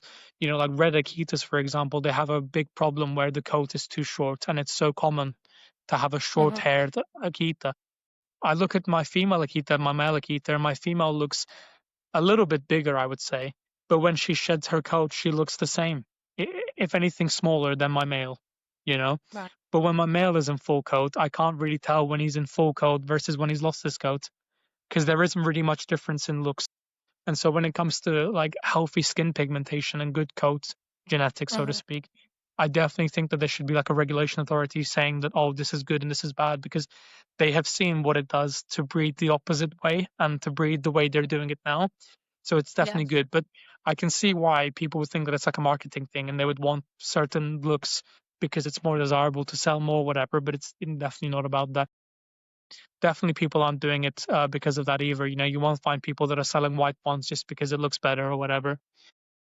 Not at all. Yeah. Okay. Going back to what you said earlier about you believe that it is the breeder's responsibility to train the dog before the dog goes to the family. How old are your Akitas and Shibas before they leave their litter mates and their mum? Depends on the situation. So when we had the litter, the first one left at 11 weeks old, I believe. So he had his first jab and he was weaned off his mom completely. And the guy was really experienced too. He was a really good dog walker before. He had a lot of experience with chow chows and like other Spitz breeds. And he actually wanted a chow chow, but when he saw the litter, he got persuaded to getting an Akita instead. And even now he says, I can't imagine myself with any other dog. But it depends on the person, and also depends on the dog, because like I said before, we had one in particular, a male, who was a bit aggressive. He liked to start fights, and he would also like to cause fights between two dogs and then just back away as if he didn't do anything. So he was a These bit are of an puppies, yeah? instigator. Yeah, Yeah. yeah.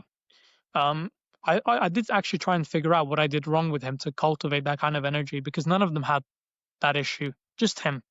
Um, and the thing is too, he had this really like mean looking like bear kind of face. Like he had that face that was like, I'm big and I'm mean and like, don't mess with me kind of. He had that look about him. And so everyone who met him was like, oh, he looks like a killer. He looks like this. He looks like that. I really want him because of that.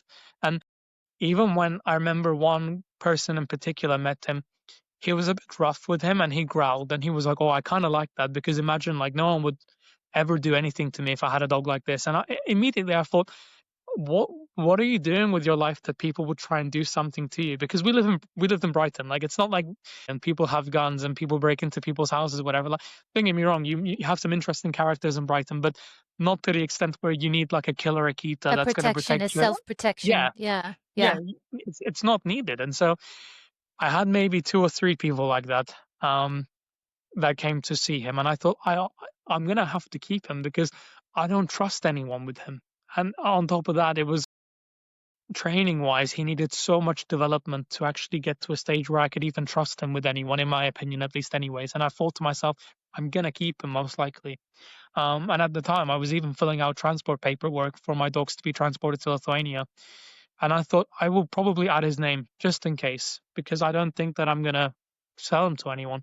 Um, Yeah. he reached around 6 or 7 months old, and then he just became the sweetest like boy ever. And he was so gentle, and he had no objections with anything. And he was even great with his own father, and that was like a big deal, because everyone always said like, don't have father and son together in the same house, don't have them close to one another. But even when it comes like things like dominant behavior, like marking on trees and stuff like that, the dog was called Katashi, and his father was called Ichi. Katashi would never pee on the same tree that Ichi would pee on. He would go further and pee on a different one. He would fully respect the fact that you've marked this tree, and I'm going to go and find my own tree. It's okay, no problem. Yeah.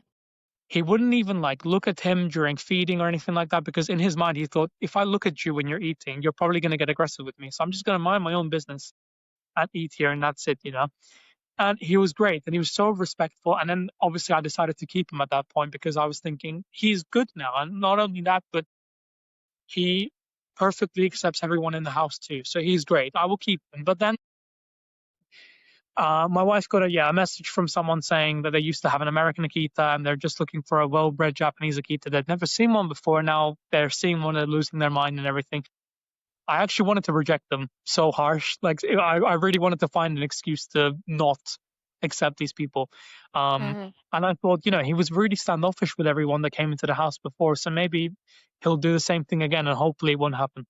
That was my mindset, because I really wanted to keep him. And he just decided to be really friendly with them, and he was like jumping over them, and he was such a big puppy too. And I thought maybe that energy would make them not want him.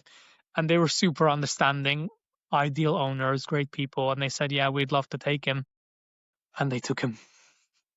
So 11 weeks was the youngest that the first one 11 left weeks at. was the earliest that they've left. Yes. Right. Yeah. Okay. Yeah. So first vaccination, followed by the fact that he was a really experienced owner. Again, he had a training PDF of all the like specific time marks of when you would need different training too, and he followed everything to the letter, and he was great. Amazing. Still is great. And so what type of socialization would you have done by that point? So at that point, they would have been through town, like Brighton town, like through the lanes and stuff like that. Any construction site I would find, I would actually eat my lunch near any construction site that I would find. A lot of road works happen in Brighton anyway, so it's not hard to find those sorts of things. I would sit at Preston Park quite a lot too during that time, just so they could see dogs walk past and people walking past. And there would always be a couple with a child wanting to meet the puppy or pick the puppy up or whatever, and I would always allow it to happen too. Hand sanitizer first, wash your hands, pick up the puppy, put it down. Great. Next one. And that would kind of be the process. A lot of shops in the North Lanes have held my dogs and worked with one puppy in one hand and working with the other hand, whatever. Every cafe you could possibly imagine. I've been in and sat in with them, just so they could experience seeing life, and like, pots and pans hitting the ground, and I don't know, a coffee cup being broken, whatever, like every possible sound you could imagine they've been exposed to. And that's the type of social that's really important. Dog to dog is, in my opinion, less important, because you can teach a dog to be social. And the thing is too, a lot of dog owners, they have friends that have dogs, and so they'll meet in little congregations, and that dog will have a circle of friends that it already knows. And it's not hard to teach a dog to just walk past another dog and not care about it. That stuff is easy. But when it comes to life and like being exposed to certain settings, certain environments, in my opinion, it's really tough to do once you already had a dog that's experienced like the process of being delivered somewhere else or being driven somewhere else, for example. It's tough for a dog to get used to that unless they have the foundation set already in the beginning. Yeah. Yeah. So, okay, some contentious questions are ahead. I'm really curious about this, and so I would love your thoughts on it. So, firstly, some people would say that breeders are playing God. How do you personally see the ethics of deciding which dogs breed and There how? is a lot of that happening. It's definitely a question that's close to my heart, because of the fact that there's a lot of breeders who play an active part in how dogs are being judged in dog shows, and they'll often use their own dogs as examples when it comes to these things. So a judge will understand that that dog bred by that specific person is the right thing to look for, and they've now changed the standard of that dog, as a result of it. And so now it's become a case where any dog that doesn't look like that dog's breed, that kennel's breeding, is now considered bad, which is not the Right. case.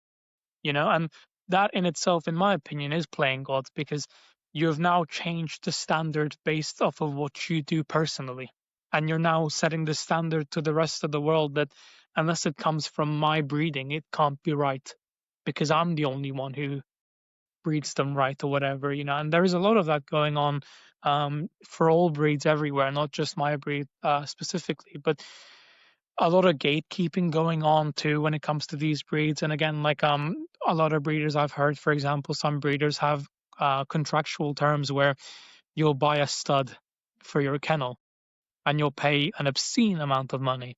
But even then, they'll say you can only breed with dogs that we approve of. You have no freedom to breed this dog with your own will. And it's like, if I'm paying a lot of money for this dog, why am I not allowed to do whatever I want with it? Why do I need this tie or this term attached to what I'm doing? Because even with like the dogs that I have bought, like, yeah, the breeder will say to me, I would like it if you consulted me about the breedings that you do with the dog that you buy from me. But at the end of the day, I don't owe them that. I'm just doing it because I'm conscious about their image and conscious about the fact that this dog is now being represented as that from that kennel.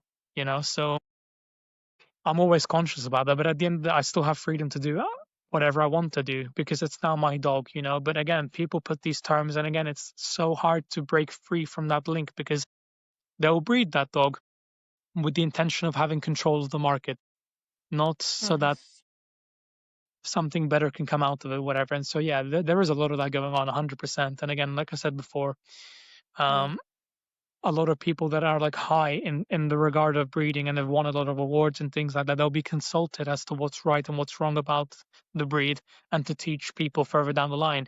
And they'll use that as an opportunity to not only get better education for these judges that are up and coming people or whatever, but also as a means to further their breeding, because they'll say, look at my dog, this is what you're looking at. If it's not like this, then it's wrong. That's it. Yeah. Nothing more to it other than that, Okay, so there isn't like a commonly agreed line in the breeding world. It's very individual. People do what they want. It would like to be presented that it is, but in my opinion, there is not much of it going on, at least No anyway. pedigree either.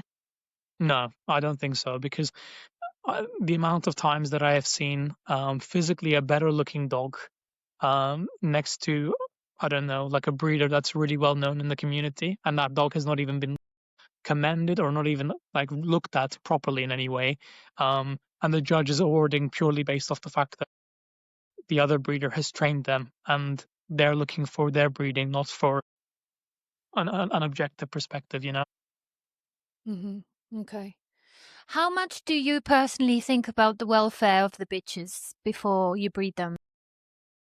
100%, I would say, because at the end of the day, the last thing that I would want is for a difficult breeding to happen in terms of giving birth. That's the last thing that I want, is for the dog to suffer during the time of birth, And again, I think that if I ever had a situation where my dog went into complications and had a C-section, I don't really care if it was the first or the second or the third, I would end breeding that dog, because at that point I know that it's likely another complication could happen.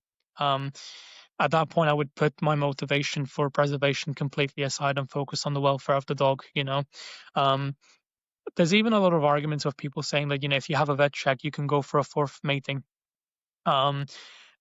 I think that's a bit wrong personally, because vets' opinions are so subjective that one vet might say, yeah, you're good to go, and actually it could be the end of my dog's life. My breeder is really a good example of this too. Like every third mating she's had, she's neutered her bitches, and they've been out of action after that. They live a happy retired life, and that's it. A lot of breeders, they rehome their retired dogs because they have no use to them anymore. But again, going back to the old question of what makes a good breeder, I would also say look to how many veteran dogs they have, because it's a bit of a red flag in my opinion if you have all these dogs and all of them are just young and they're still trying to give you something. If you don't have that old 15-year-old dog that's fading away in the corner, I don't think that actually you're that great of a person in terms of breeding and things like that. Like my Akita breeder, who also breeds Shikokos, and she's recently gotten into Hokkaido, which is another great Japanese breed. She has over 40 dogs. She has like all these acres of land, and she has like all these llamas and everything. No llamas, sorry, alpacas in her house. And her house is just one big amazing zoo, in my opinion. But the amount of dogs that you see in photographs that are just old and they're like proper old, and it just makes her heart warm because she's had them until the day they die, And I suppose she's bred all of them. Pretty much, yeah. A lot of them. So she ended up adopting a lot of them during the Ukraine invasion. So she had a lot of blind old Akitas being in the rescue shelters, and she adopted quite a few of them as a result. And even to this day, she'll find an excuse to rescue a dog. She always has some sort of rescue or some sort of disabled dog living in Right. her house. So it's great to see that part of her too. But yeah, 100%. I care. It's something that's really, really deep in my heart. And if it's a case where it could end my dog's life, I would never want to do it or even harm in any way. Even if the dog's in pain, I won't do it. Like my Shiba lived there in January. If she suffers in any way, that's it. I'm not gonna do it again. Yeah. It's not worth it. Okay.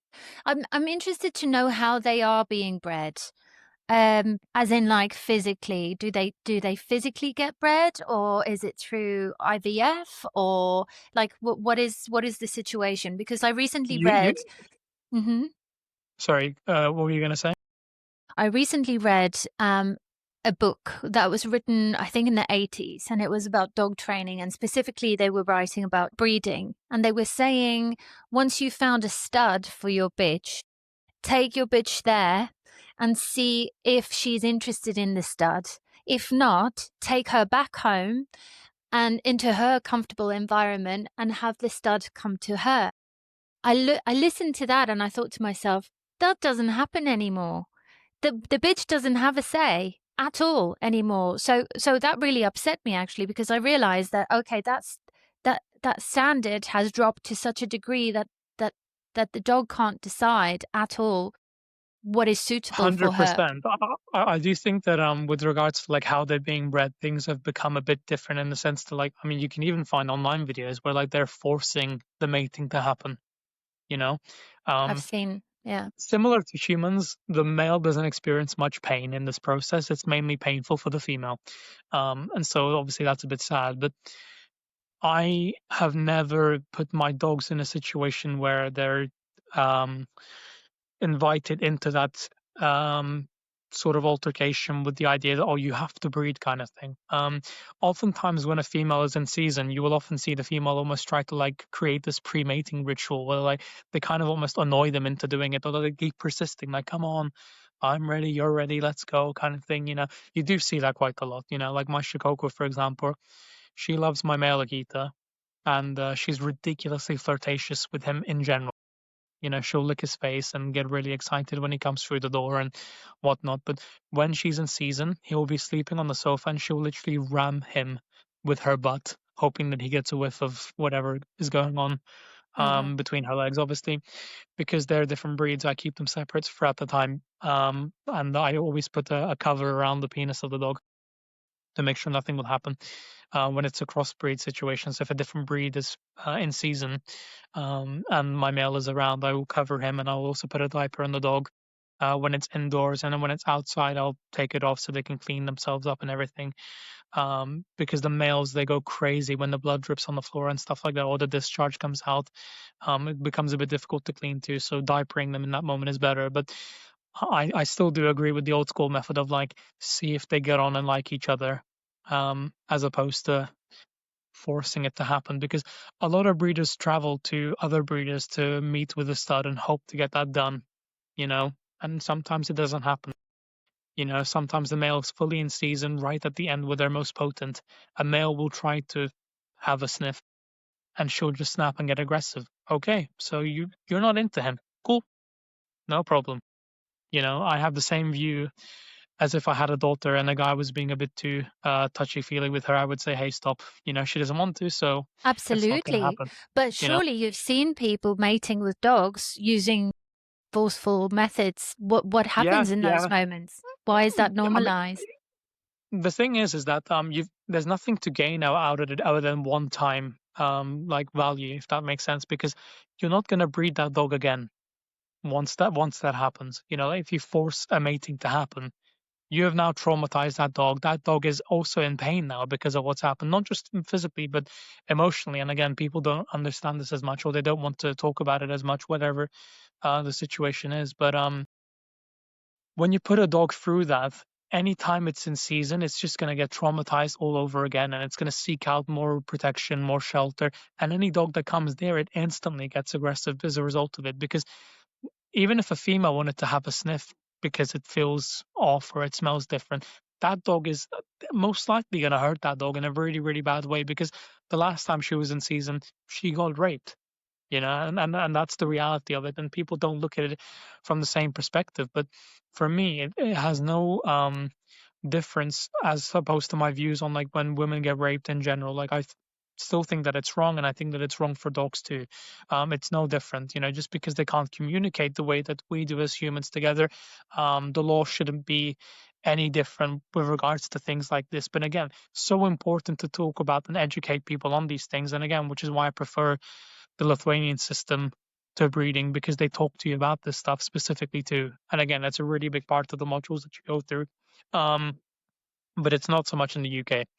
And it doesn't happen often enough that we sit down and we talk about these conversations as much when it comes to how they're being bred, as you say. Yeah, because it seems so normalized.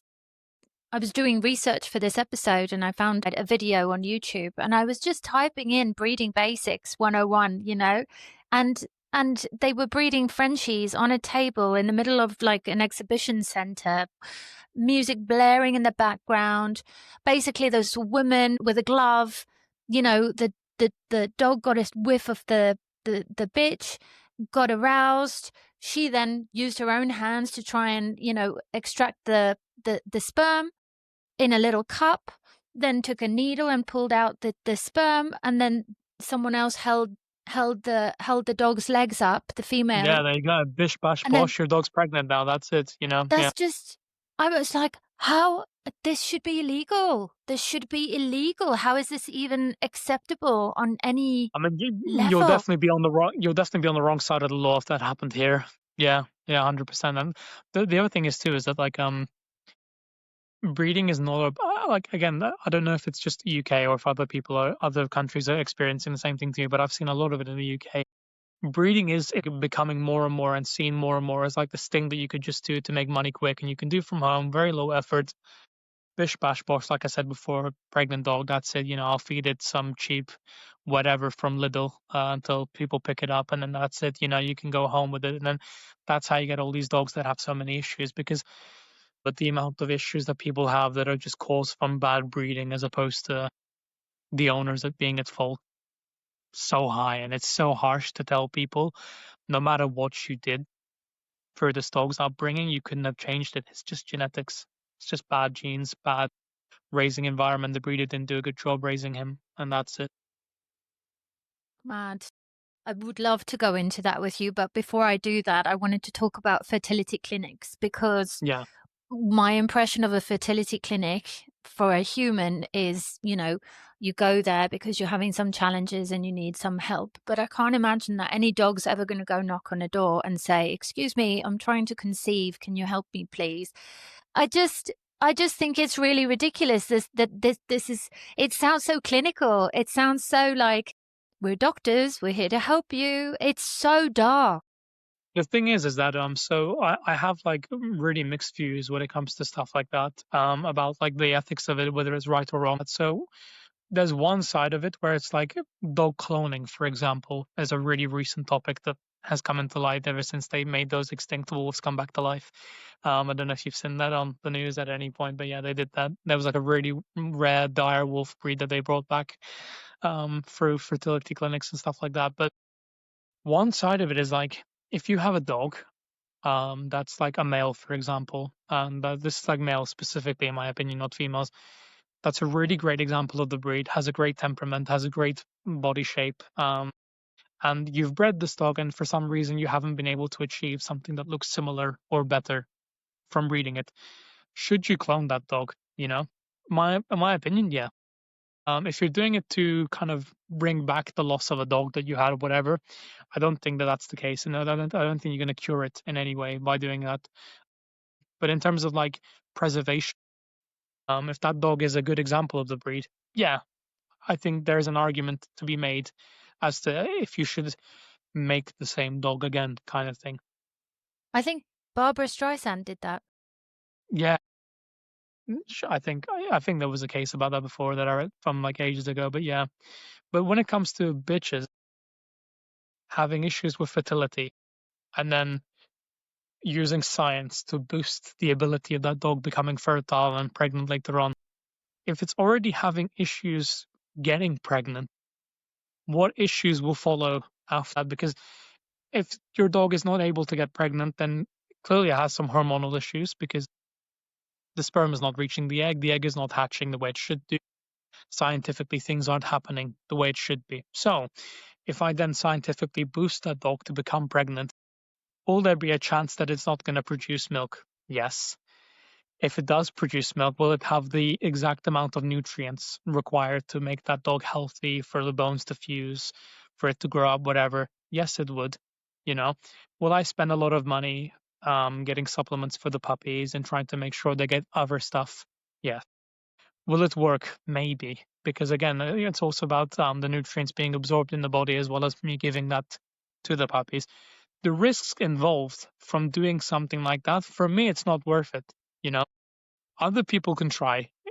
It's up to them. I don't have control over other people's actions. But for me specifically, boosting the chance of a female that already can't get pregnant and almost trying to have this thing with them where you're trying to kind of cheat nature and force it to happen regardless. There's no point. You know, if your dog was going to get pregnant, it would have done. What exactly happens in a fertility clinic? So, when it comes to that sort of stuff, I believe there's like a measure, like a different measure of ways you can go about doing it. Really, so you can give, I think, medication that helps with like fertilization of like the eggs to increase, so that the dog ends up producing more eggs to hopefully be captured by a sperm and so on, and go through the whole process of being pregnant. You can also do artificial insemination, so you get the dog's sperm and inject, and that happens too. Again, if the dog's not able to, it's not increasing the odds of it happening, but because it's like directly going in through that route and not like naturally, they think that it's going to boost the chance of doing it. There are several studies saying that it does increase the chance of the dog's pregnancy. Others are saying that it's not doing much. Again, you'd have to weigh it up and make your own decision, because there's too many controversial opinions about it. From my personal opinion, I don't think it does a lot more. But that's what happens in those clinics most of the time. It's either medication to boost the fertility of the dog and for it to create more eggs, for it to happen on a more higher level, or they do a dissemination that you were talking about from before. So basically, dogs go there to be forced. Yeah. Whew, my blood is boiling.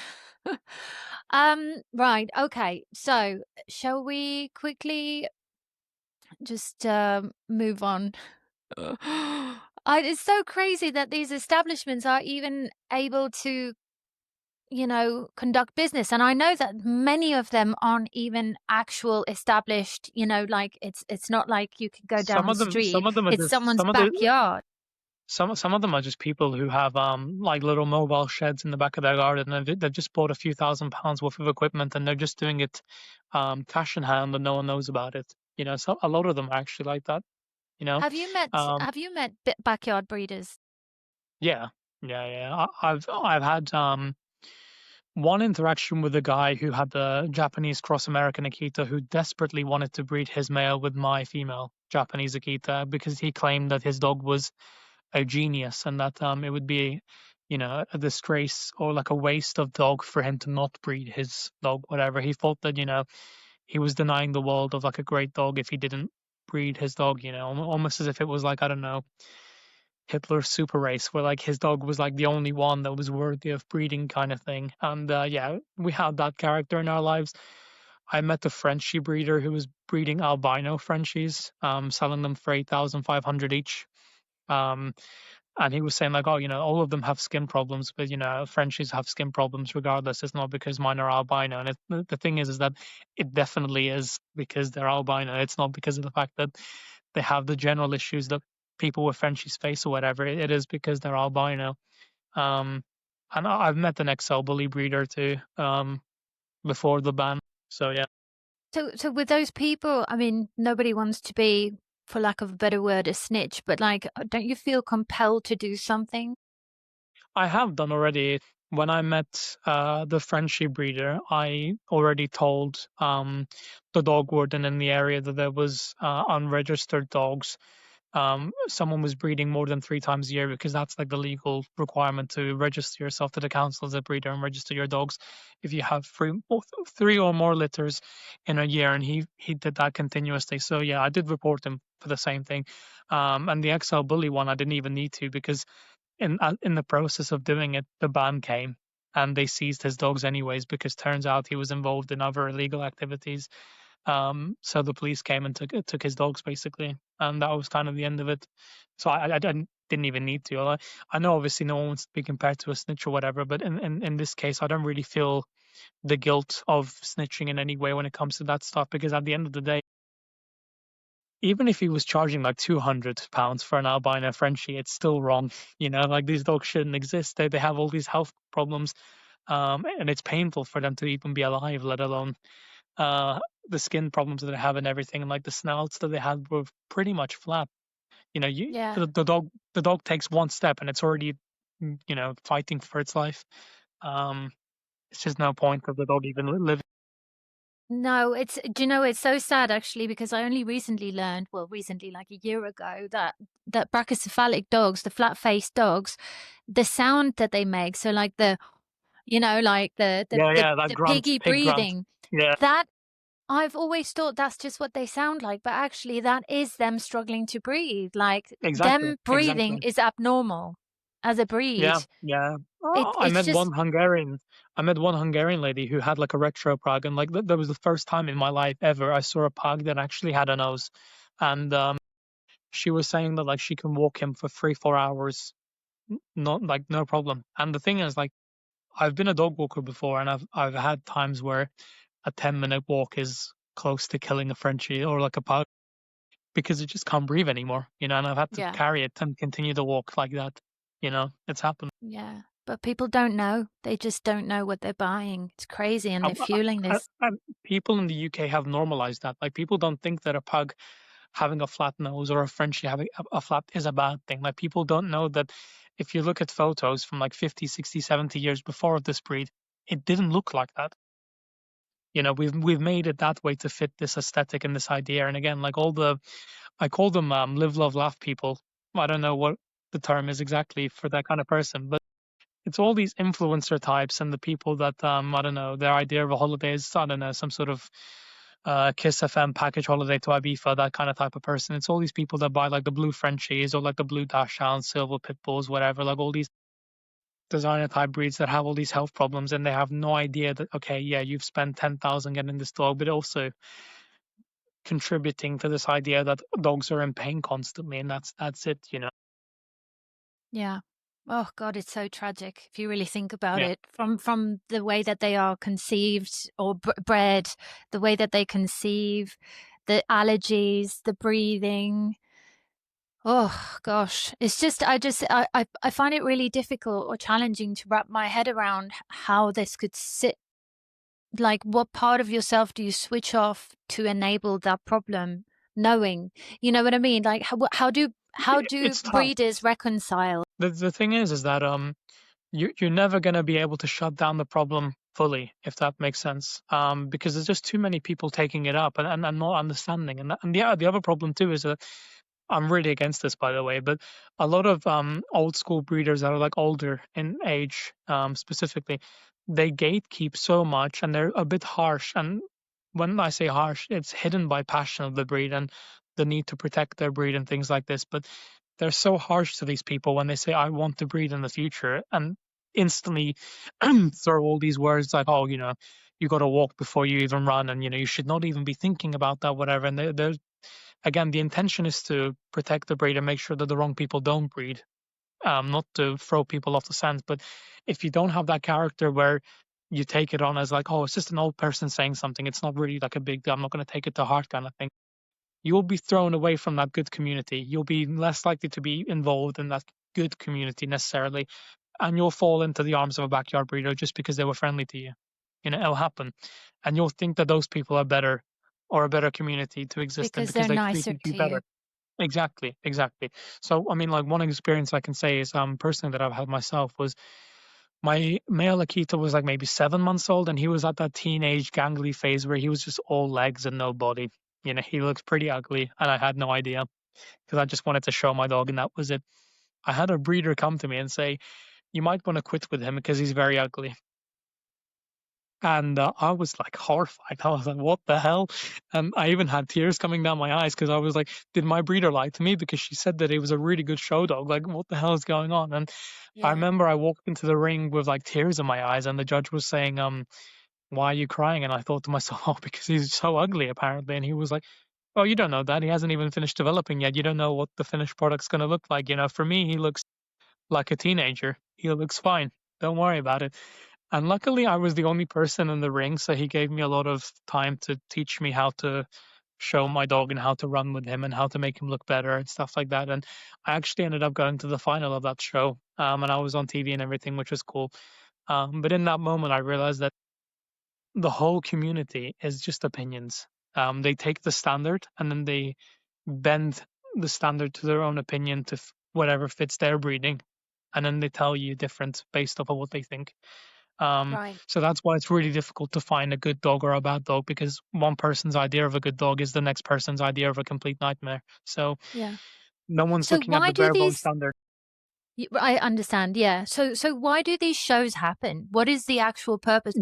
The main idea is to exhibit good examples of the breed, and it's always been about that. And I still think to this day it is mainly about that. But the problem is that like these days there's a lot of corruption in these dog shows. And again, I'm not naming any names or accusing anyone of anything right now, but you see in like UK dog shows as well as like other countries' dog shows, it's the same faces winning the dog shows. And people always throw these questions around where it's like, are judges picking winners based off of who's holding the dog, or is it actually the dog who's winning these positions? Because it comes into question when you start seeing the same faces in the same order constantly. The breeder, followed by the breeder's husband or wife, followed by the breeder's close friend, followed by the close friend's boyfriend, girlfriend, whatever. First, second, third, fourth, they're all the Right. same people. And it's all from the same kennel, the same whatever. And it gets pulled into question. Again, some of these breeders have been in the game for a really long time and they're really old people now. So the judges that qualified 30, 40 years ago, they were probably both young people who knew each other from back then. And again, it pulls into the question of, are they awarding these people because they know each other, because they're best friends, because they trained together, because they went through their entire career together, whatever? Again, it might be true, it might not be. I'm not saying anything of anyone, but Hmm. these questions are often asked Right. because you see this stuff. And the same breeders also are saying to newcomers and people who aren't in their inner circle, come to these dog shows, book your entry, because if you don't, then we're going to lose our class and our breed won't be judged anymore. Why would the person come if it's the same result every time? What motivation do they have left to continue to exhibit their dog if they don't stand a chance? Right. So they You exhibit their know, dog. If they win, they're able to charge a higher price. Is that basically it? Ultimately, it just feels some it's a good justification, because if you're the top kennel and the top breeder in your country, and you say my dog is 6,500, not 2,000 like the other breeders, because I'm the top breeder, yeah, it's justifiable. But at the same time, it's crazy because there are kennels who charge I don't know, 8,000 to 10,000 for a Shiba in the UK. I won't name which one specifically, but there is kennels who do that. But yet, if I wanted to get a Shiba from the original region in Japan delivered to my doorstep, I would only pay £5,000, which I would understand because it's coming from Japan. So why is it that a specific UK kennel is able to charge between 6,000 to 10,000? Well, because they're the top or because they're the best? According to who? yeah. Because I used to hold that kennel in really high regard before, because of what people told me and because of what I've seen. And now I'm in Europe, it's as if that kennel doesn't exist anymore, and as if that person doesn't exist anymore, whatever. Like you see at that point that actually their status only exists there, and that's it. It's that they're not as highly prestigious. I would say that this person is still really well respected and still really well known in the community, 100% even in Europe. But um, whether you would say their dogs are like exceptional and better than anything that you've seen before and definitely worth the price tag, I don't know. And the other thing too is that you see it with their owners of the kennel, like they say, "Oh, I have a dog from this particular kennel, and they advertise it as if I was saying my bag's a Gucci bag, not like whatever you've got over there, and this is a Gucci, not what you have. They go around with the same level of elitism. Right. Gosh. So yeah, it happens. Um, but it's again like such an important thing because again, so these are the same people that are complaining about the fact that there is no newcomers into the exhibitions or coming into showing dogs, whatever. Why would they? Maybe You the know, culture is changing. hopefully it is. Hopefully it is because again, the same way it works for all establishments and all sports in general. Because I do consider confirmation as a sport. The old guard will soon die out, and the new guard will come in, and all the people that are up and coming in the new guard are people that I know specifically too. But these are the people that would never judge anyone, never say a bad thing to anyone. If anything, they would try to help one another. So I do hope that in the future we see a big change in attitudes towards people coming into the sport, coming into breeding. Because the thing is, like, I would want more people breeding, and I would want more people owning these primitive, rare breeds that people have never heard about before. But again, you need to be the right kind of person. Your mindset needs to be correct. You need to have the dog's best interest at heart. You need to be doing it from, again, like I said before, a preservation perspective, not money Yeah, making. I see. Yeah. Gosh. So for someone buying puppies, maybe not just Akitas and Shibos, but in general, what would you say as a breeder? What would you advise them to look out for to ensure that they are not buying genetically, compromised dogs from a backyard breeder or fueling this industry that is just so, so cruel to the mums? Yeah, I would say definitely ask to see the mum when you come. The father not being present is actually somewhat common. You might find that they used a different stud and they didn't own the father. For me, it's quite lucky because I own my studs and I own both sires and dams, so it will never be that you don't see parents. So that's great. But it's not uncommon for someone to not have the sire of the litter. The other thing too is teething. How much are they teething? Because when you meet a puppy, it's not uncommon for that dog to nibble and chew on your fingers or your clothes, whatever, but how hard are they doing it? Because if they're puncturing skin, the mom has not corrected that behavior. The mom has not invested a lot of time into making sure that they don't know what a pain pressure like threshold looks like. Even me with my puppy, they would bite, for example, and even if they didn't break skin or hurt me, I would still be like, ow, just to trigger a reaction from them because they would then know that they're not supposed to do that because that sound would be enough for them to think alternatively about how hard they bite. I'm quite lucky because I had the sire in my litter, so the dad was actually quite great at snapping them into correction when they were biting too hard because he's actually quite sensitive when it comes to being bitten, luckily. So the Uh, puppies were great when it came to nipping and biting. They barely even did anything. You would just feel their teeth, like the pressure of the tooth on your finger. You would not feel anything more. They would never really bite because Itchy's really sensitive. So that's another thing to look out for. The second one I would say is, can they calm down like shortly after the interaction? Because when you come into a room, like obviously you're a stranger Self-regulation. coming in. Yeah, energy regulation. Yeah, 100%. Are they able to do that? Because puppies don't have a lot of gas in the tank. They don't have much. Especially when you pick them up like 10, 11 weeks old, whatever, they don't have like a ton.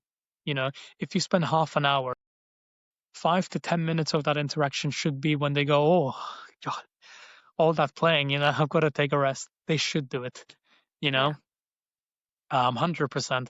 The last thing I would say too is, are they the type of puppy that just wants to jump up constantly and just want to be like, pick me, look at me, give me attention? Are they needy in that way? Because then you know if the breeder has left them alone so they can actually decompress properly or not.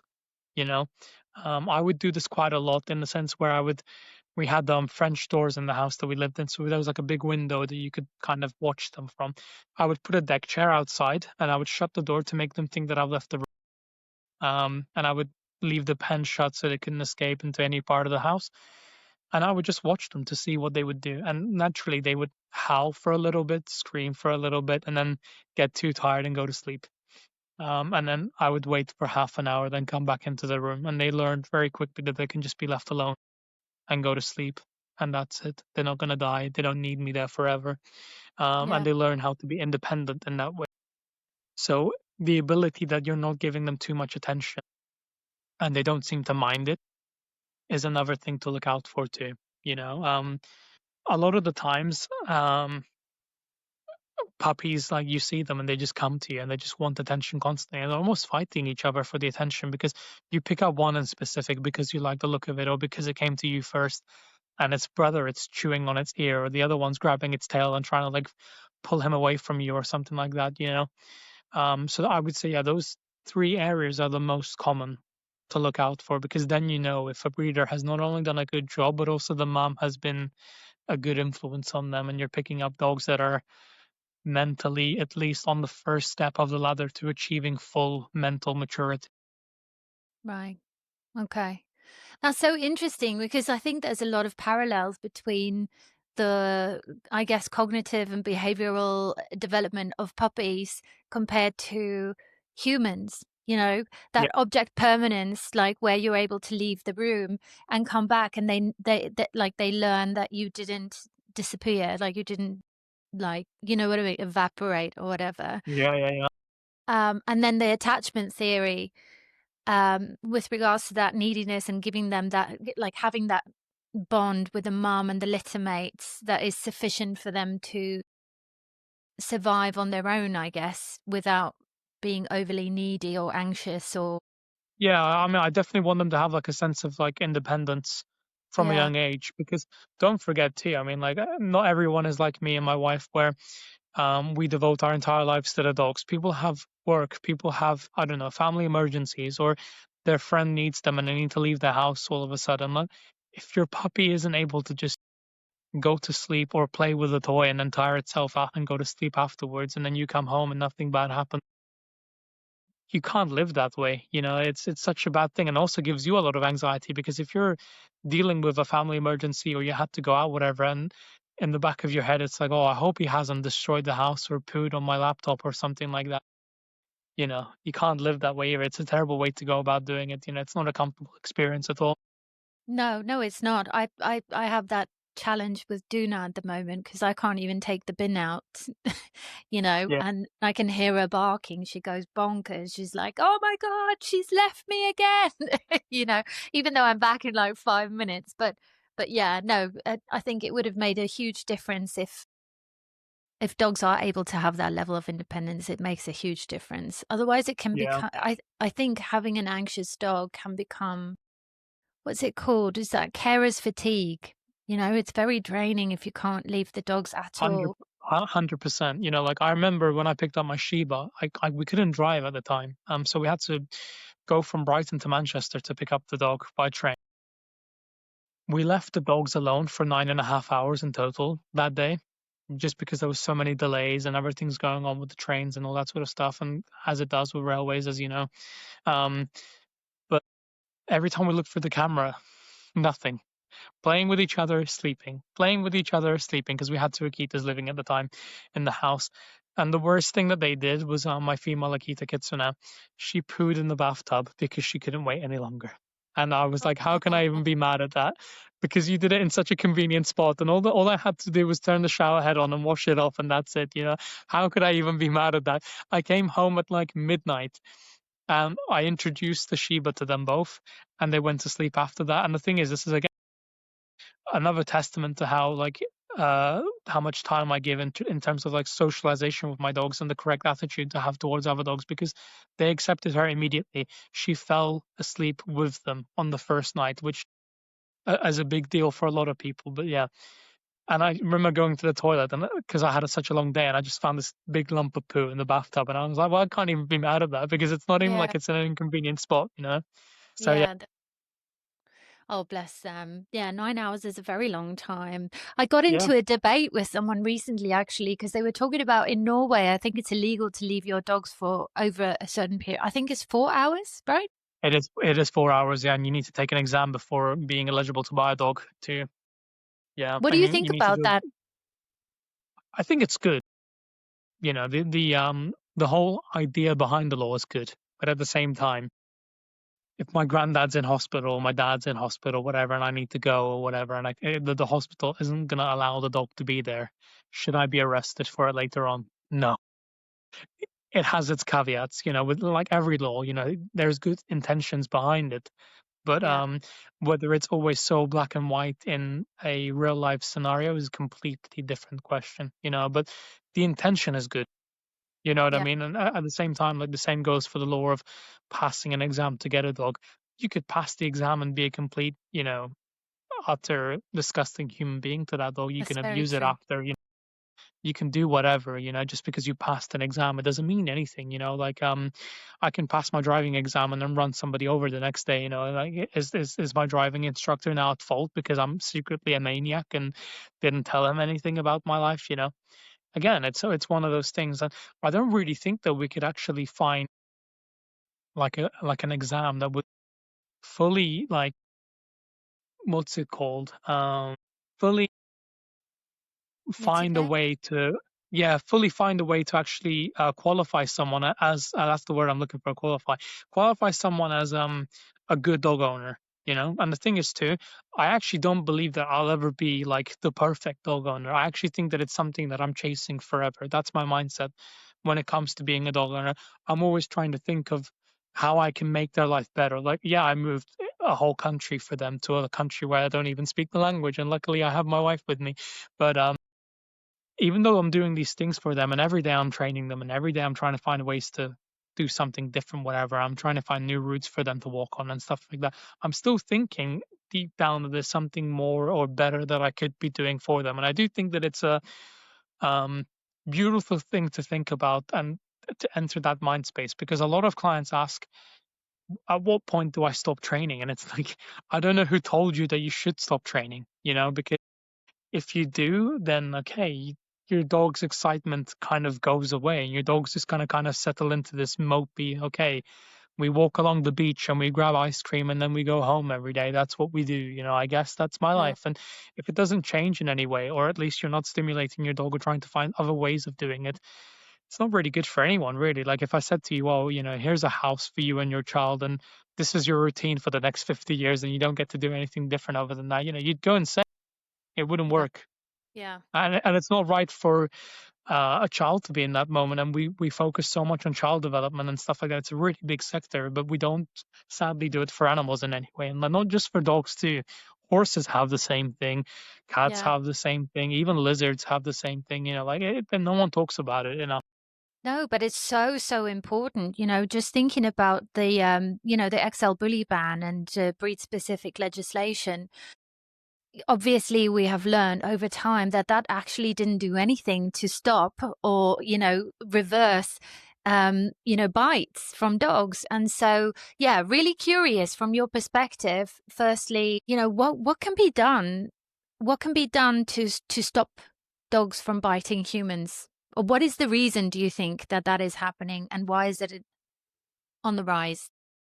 It's a whole like myriad of reasons, really. I mean, the first one is the obvious, and that's people with egos should not pick up dogs. That's the biggest one out of all of them because, again, I'm not to seem discriminatory towards any demographics in any way, but XL bullies were bought by drug dealers. They were bought by people who um, had a tendency to do illegal activity and had this feeling that people would possibly break into their homes and steal their possessions or steal whatever they were selling, whatever.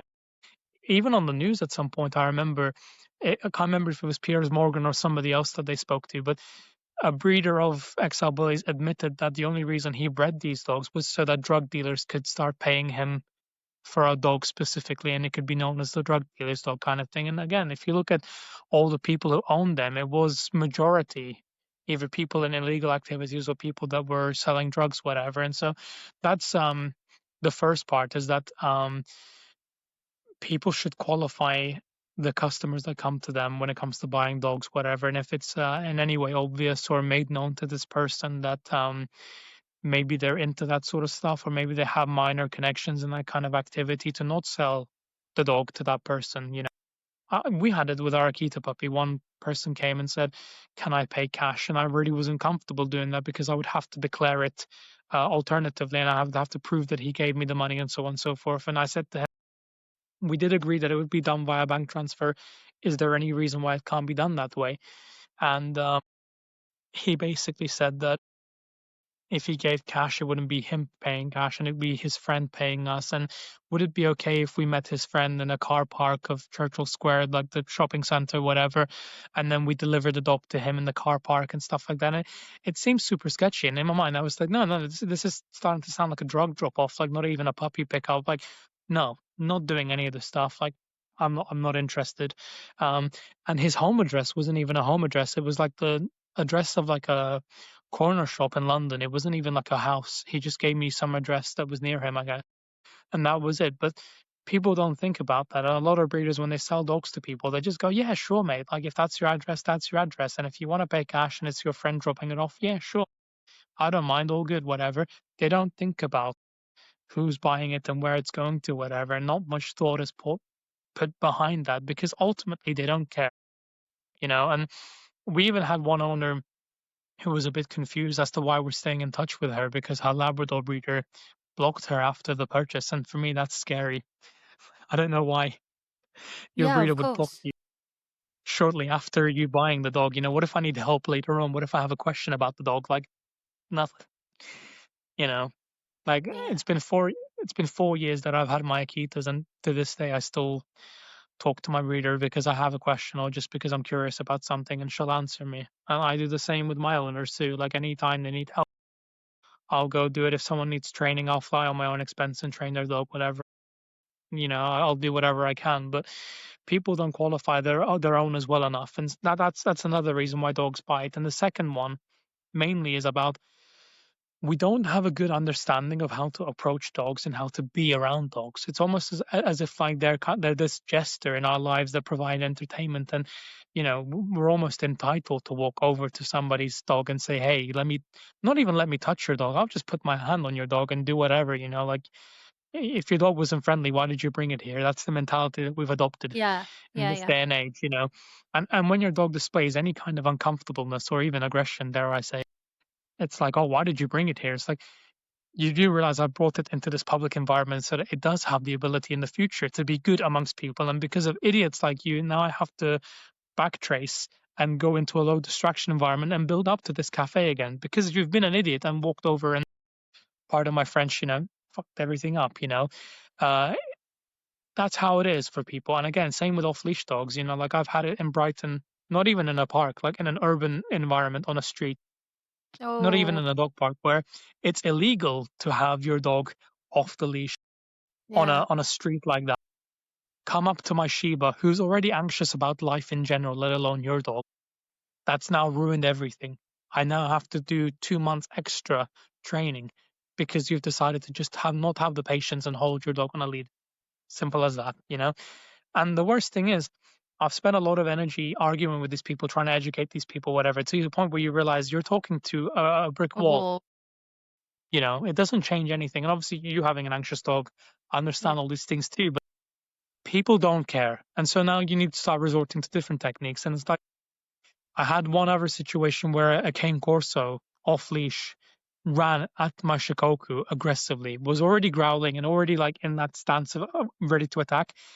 I picked her up and I kicked the dog because I had no other option because I felt unsafe in that moment, right? He ripped half of my boot off and I walked home half a shoe barefoot with that dog because he took my boot, the heel half, and walked Yeah. off after Yeah. that. Yeah. Well, I luckily it still, was just a shoe. yeah, luckily it was like a steel toe cap construction boot type thing because I wear them often for dog training. So it only ripped that part off and that was it. I searched the owner for 2 hours because in my mind I thought there's either someone who's lost their dog and is looking for that dog, or there is an idiot with headphones in walking around Preston Park who has no idea what his dog is up to. Yeah. That's the reality. Couldn't find the owner, couldn't find anything. And I thought, my dog's traumatized. I can barely breathe and look straight at this point because of how shocked I am and the adrenaline and everything. So walked home. But again, our perceptions don't change when it comes to this stuff, and too many people are impatient when it comes to their dog in general, and so that's another reason why dogs bite. And the third one is because people want their dog to bite, and this is something I don't understand in any way, and I don't think I ever will. Like, no one will present an argument to me that's going to be like, oh, my dog should bite in this environment, because all the people that are into the protection work and bite work, whatever, if you're actually being attacked by someone and someone's doing a house invasion or whatever, believe me, you don't have to train your dog to be in that position. Your dog will find the courage, the instinct to go for it. 100%.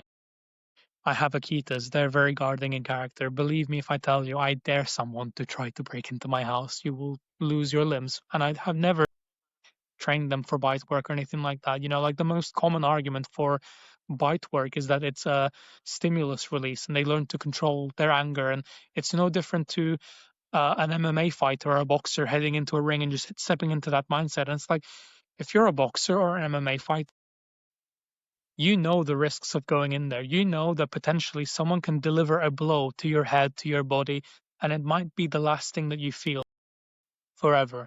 You may get paralyzed, you may die, whatever. You know that. People have told you that that can happen. My dog doesn't know that.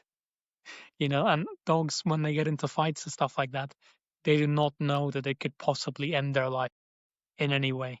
Like they don't know that because for them it's a disagreement.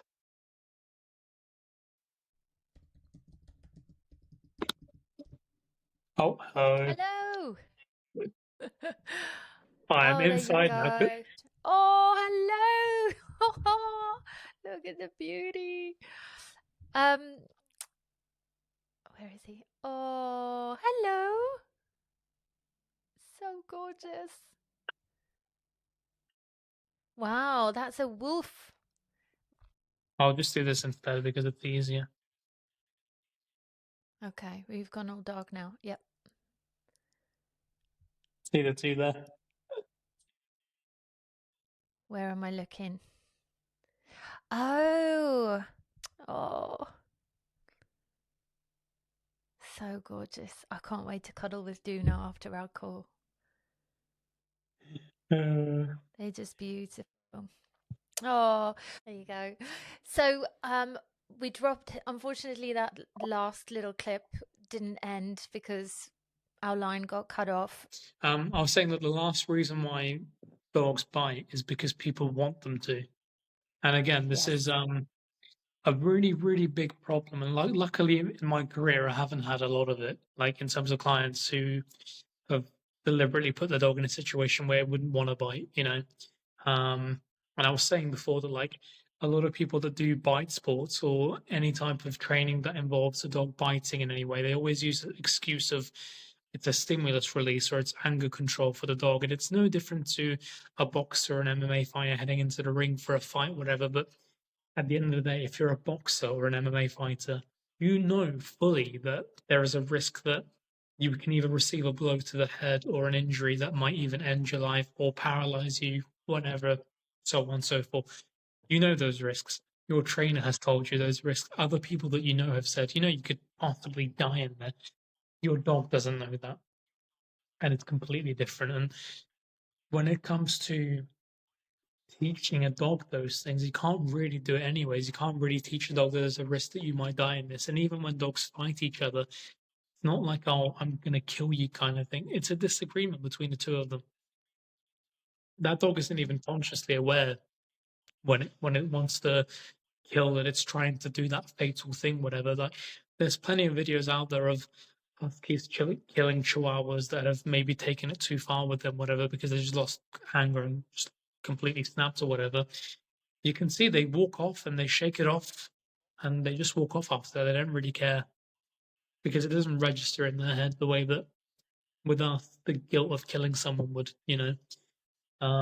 So that's like the final one, really. And like, again, I've had it where a teenager had a pocket bully, pocket pit bull, whatever it's called, smaller version of an XL bully, tiny version. He would grab his pillow and encourage him to bite the pillow and to shake it and really go for it. Not in like a tug of war sense, but to attack it full on. And so what did this cause? Well, every time he wore a hoodie or a baggy clothing, Rocco, the little pocket bully, would think, "Ah, I attack that kind of texture, that kind of look. I'll go for it." And he reached a point where he couldn't get him to stop doing that, and so everyone was pretty much up for grabs at that point.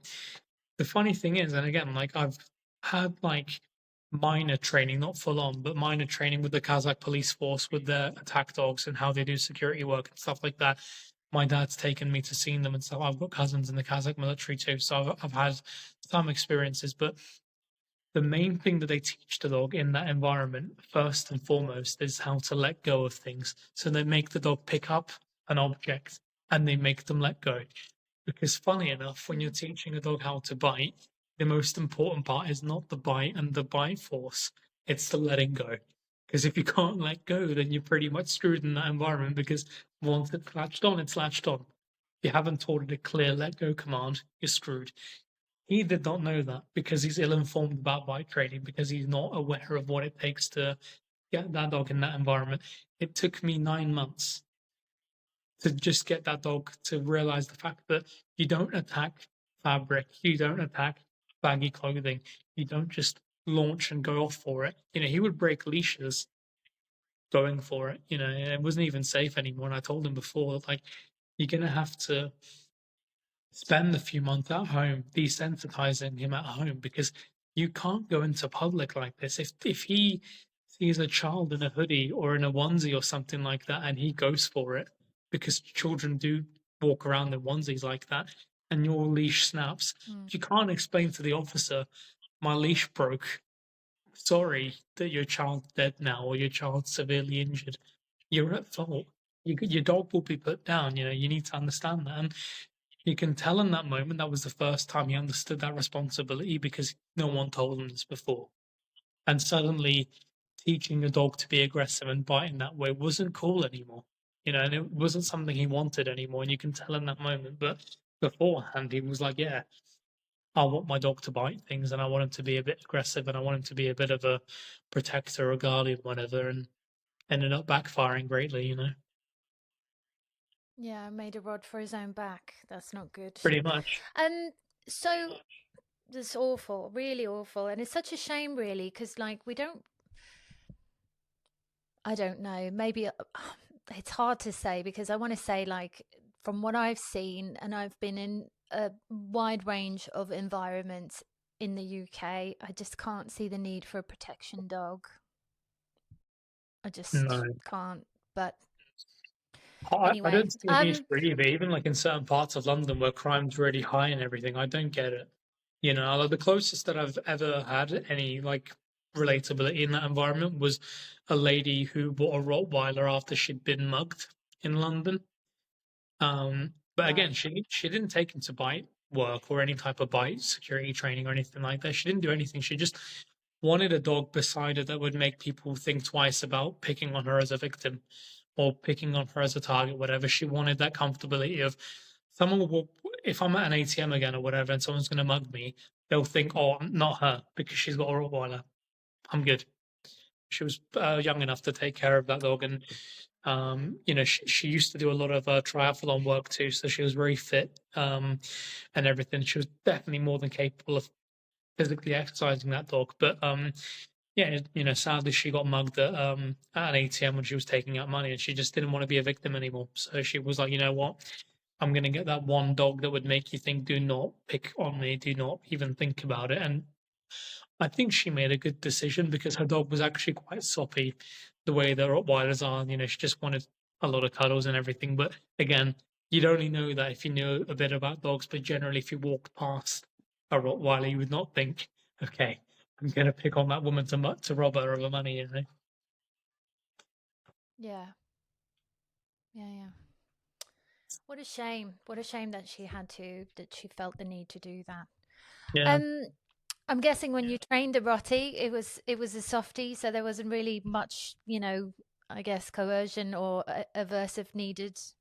I only had one incident where it was needed in any way, and that was when I had one who came from Romania, and they basically lied to the guy and basically said that he was a great family dog, and he was just a bit misunderstood because of his breed and whatever. they get the dog, and it literally wants to bite everyone. And I mean everyone. It doesn't even matter, male, female, child, whatever. Ridiculously aggressive, and it was a lot bigger than the average rottie that you normally see. I don't know what they fed him beforehand or whatever, but I was even thinking to myself, like, how did they catch him? You know, like if it was a stray and they brought him in, like how did they even put a lead around him and just say come? You know, like because he was just so aggressive. I put it down to bad genetics because every habit-based training that I did to condition him out of it didn't work. And I spent a few months giving him the time and the patience to get there. Because he would almost do this thing where it was almost like Alzheimer's or like maybe even bipolar. He would be fine 1 minute and the next minute he would just bite straight away. Not even any warning signs, just go straight to biting. I spoke to like my lecturer about it and my dad about it, and I even got my dad to have a look to kind of advise me a bit better. And my dad even came close to tears because he hates saying it, but he was saying, I think we need to use an e-collar for him because I don't see any other way. And we did. And it was really weird because the lowest voltage was what we started out on. We never went to the highest when we didn't need to either. But that slight buzz on his neck, it would kind of make him twitch slightly, like side to side twitch ever so slightly, and then he would just give it up. He would not try and bite anymore. Like you would catch him in the moment where he would try and snap, you'd press the remote, and it would stop. A few weeks of doing it, he kind of realized that he's not able to get aggressive anymore because when he does, this electric thing happens, and that's it. And so we kept it on him for the remaining months of training, and then at month 6, we took it off and we went back to normal collar, and he didn't do it anymore after that. And a lot of people would actually advise to keep it on for the sake of safety, just in case, kind of thing. If you need to use it, then it's there, you know, kind of thought process. But I didn't feel the need to keep it on anymore because I felt that in his mind he fully knew he's not able to get aggressive anymore because in his mind, when I do, it hurts, and so I'm not going to do it anymore because it hurts me. That's the conclusion that we came to, and to this day, years after, he's still on a normal collar.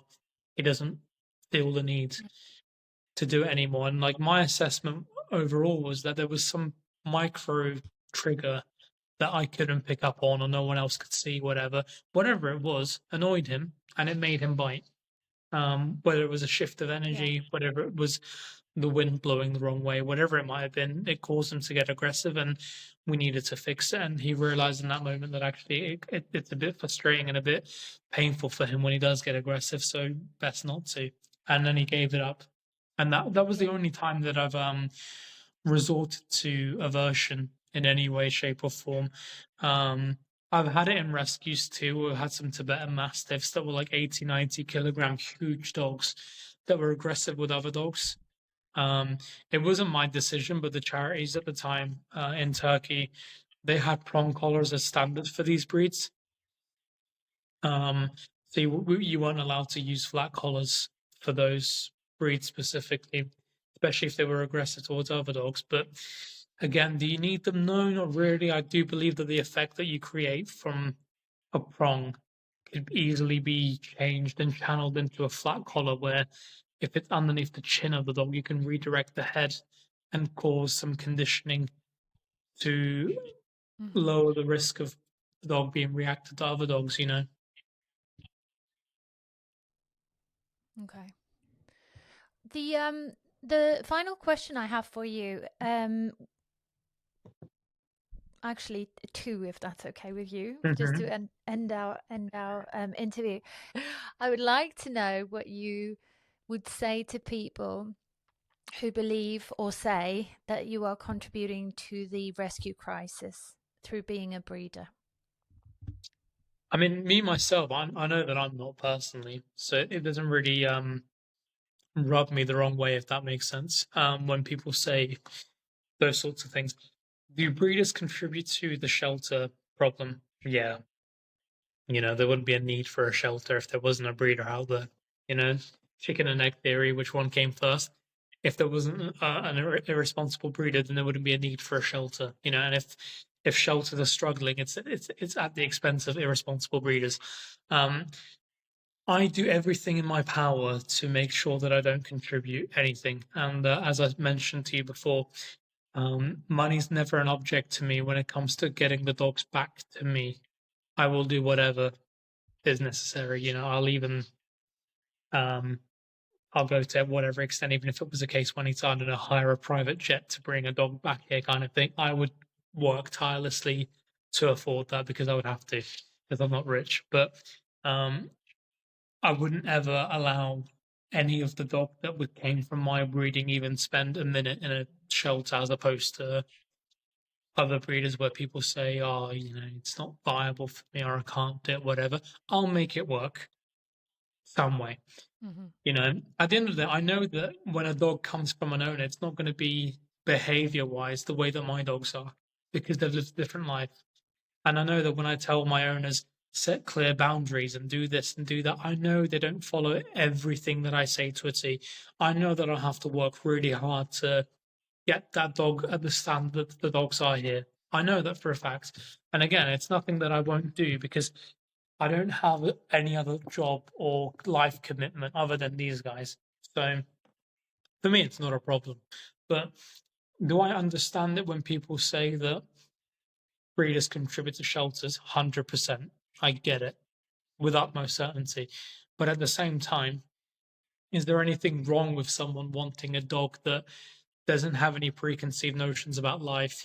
And people want to know everything about the dog in terms of health history, pedigree, whatever, and they want to be completely reassured that they're getting a good experience as a first-time dog owner or first-time owner of the breed. Yeah, they have that right. You know, should everyone adopt? No, because again, like I said before, it takes a particular caliber of human, in my opinion, to find a good, suitable dog that fits into your lifestyle, if that makes sense. But also, how exactly do you fix that problem yourself? Because does that person have the means to get the right training for that dog? Maybe yes, maybe no. Does that person have the time and the energy to go through that problem with that dog because it's a rescue and it has an issue, whatever? You might be lucky enough to have one of those ones where, for no fault of its own, it's come into rescue, whatever. But for the most part, they've been abused in some way, shape, or form, left abandoned wherever, and they need a lot of work, you know? So, yeah, I do think that breeders in general do cause a problem when it comes to contributing towards shelters. But me personally, no, I don't. I don't think that I do. Okay. Right.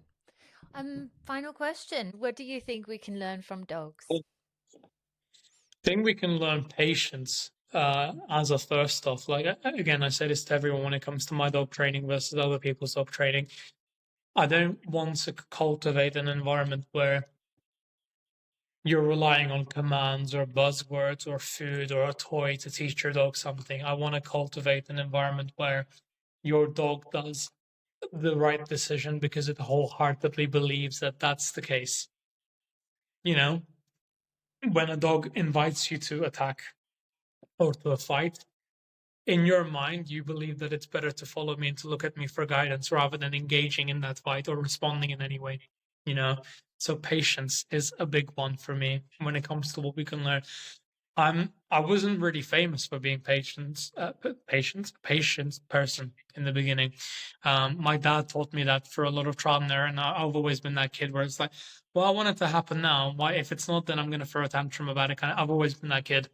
But through working with dogs and like my dad telling me, if you want to work with these breeds specifically too, you need to be patient. And my dad teaching me that has been the greatest life lesson of all. If it hasn't been for the dogs, it's been a good character improvement for sure. So patience, first one. Respect is another one. It's a big thing for me because, like I said to you before, we're so involved in this environment where we expect things from a dog and like the kind of gesture in our lives and the entertainment, whatever. And it's like, no, you know, you know what I mean? It's not the case at all. This is a living and breathing thing. It's a sentient being. You know what I mean? Like you have to look at it from this viewpoint where if it doesn't want to pet you or be interested in you, then it doesn't want to, and which is why people are often confused and they pull this face with me where they say to me, "Can I pet your dog?" And I say, "If it wants to." You can see it in their eyes. They're kind of trying to calculate what it means when I say this. And it's like, lower your body. And if my dog gets up and wants to interact with you, then cool. But if not, then don't stick your hand and force it to interact, because I don't like that either. When people like come into my dog's space and they go, "Oh, hello," whatever, my dog feels this need to get up and interact. No, if it wants to, then it does. And if it doesn't, then, like the saying says, let sleeping dogs lie, let them sleep, let them do whatever they want to. Don't interrupt me when I'm having a meal outside or whatever, when my dog's sleeping and ask, "Oh, can I pet your dog?" Does she look like she wants to be petted? No, let it be, kind of thing. But again, I've had times when I'm at the bus stop and my dog is looking at someone's eyes and wagging her tail like crazy. And it's like, she wants to say hi to that person, So if that person says, "Can I pet your dog?" I will say it straight away, I think she wants to say hi to you more than you want to say hi to her, So should probably happen, and I let it happen as a result of it. But yeah, respect is the second most important for me when it comes to that kind of thing. The third one I would say is compassion, because when it comes to like learning about love as an emotion, I really do believe that you end up learning love on a deeper level when you have a dog. Maybe you do with your partner or significant other, but I don't really know how to explain it other than the fact that there's times where you're on a walk and you just share some eye contact and you can tell this dog is just bursting with love for you in their eyes, you can see it. And you're just so happy. You don't know why, but you just are, and you can just feel this, I don't know. The leash is not something physical anymore. It's actually like a translation line between the both of you. Kind of like an avatar when they like hook up their ponytail to the horse, and they start bonding with the animal. I feel like it's almost the same thing, when you grab that lead and you put it on their collar or the harness, whatever, and you go out for that walk, they feel something from you and you feel something from them, Suddenly, whatever you felt 10 minutes before is completely irrelevant. Or if you were sad before, you're no longer sad. Whether you were anxious before, you're not really anxious anymore. I mean, that's something me personally, I've struggled with quite a lot, of just being overwhelmed in general. And suddenly a dog walk just fixes everything for me, But you end up having this unspoken love. You can't express it. You don't even say it to them half the time. You just feel it. It just happens. You know what I mean? And so it becomes that way. And that's why I say to people all the time, I don't know how people live without dogs. I don't. Because for me, it's such a waste of a life to go through these moments and go through all this whatever without them, And even when I went to Lithuania, everyone was saying to me, "You're crazy for packing your life up in a van and traveling for 4 days with your dogs." I wouldn't have want to have done it any other way, really. They weren't anxious, neither was I. Every time I looked behind me in the van, everyone was sleeping. Every stop that I did, I explored a new country with them, and it was great as a result of it. I never felt bad about it in any way. But yeah, in terms of what they can teach me, top three, like I said, and it will always be the same. I'll never change my answer in any way. I always feel this emotional about them. Patience, respect, compassion, always. And it goes the same for training too. I don't believe you can do it in any other way. Like, there's one couple that's on my Instagram that I share quite a lot because it's just ridiculous how their story started. But Puppy was aggressive towards the older adult dog that they had. And the trainer came in and said, "You need to treat them like barn animals and you need to keep them separate from each other all the time. Because if they see each other again, they will kill each other."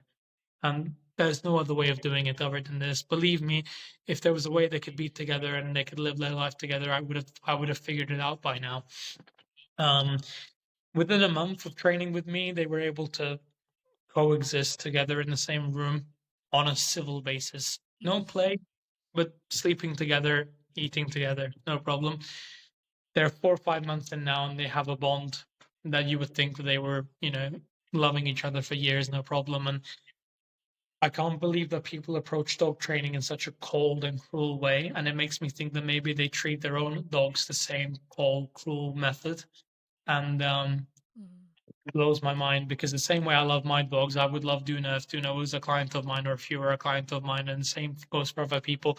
I end up getting emotionally attached and viewing that dog as if it was my own dog. And so every process of training, I will treat that dog and owner with the same emotional state as I would for my own dog. I would never try to push the dog into an emotional state where it can't handle it just because I want the training to be done quicker in any way. Or I wouldn't say, try this without thinking, oh, would it work, whatever. I wouldn't set it up for failure in that sense. But you need to have that compassion and that warmth in you to train effectively, in my opinion, as a behaviorist. If you don't, then you're in the wrong business for sure, because you're not thinking about the welfare of the animal. You're not thinking about the longevity effect of that person's life with that dog. It's not worth doing, in my opinion. But yeah. So if somebody said to you, where's your proof that it's possible with the extreme cases? I know that you mentioned before there was only one occasion where you have used an electric collar. Yeah. But yeah, typically I've heard the argument from balance trainers basically saying, like, show me that it's possible. What, to have a extremely aggressive case that's been solved without an e-collar, without the reverse method? My Instagram is more than proof of that. I've had puppies attacking adult dogs. I've had adult dogs attacking humans. I've had huskies who have attacked humans and been on court orders by the police. Later on rehabilitated, going into train stations, going into public places, whatever. I have had, I would say, 10 times, 100 times more cases of dogs being rehabilitated through patience and through compassion with no use of aversive tools, and one occasion where aversive tools have worked. So for me, in the space of like 6-7 years that I've been working, for me to say I've only used it once and the only one time it's worked, that's it, and other times I've had no need for it, for me that's proof enough. And the other thing too is, don't forget, balance trainers aren't even open to seeing the proof. They say, show me whatever, but then when you do show them, they try to find every single excuse to bite at that thought process or to go for that moment in time and say, oh, but it wasn't like this and it wasn't like that, and if it was like this then it would be different, whatever. And it's like, if you're going into that route and ignoring the blind evidence that's being shown in front of you, I can make the same argument for you. I could say, oh, but that's only being done in this specific setting, and this and that, whatever. I could pick apart your whole logic too and do the same thing that you're doing to me, for example. But again, there's so many people using e-collars for the most stupid things, as basic as healing in a street. Why? For what? Or off-leash walking in a woodland area. Again, why? Why?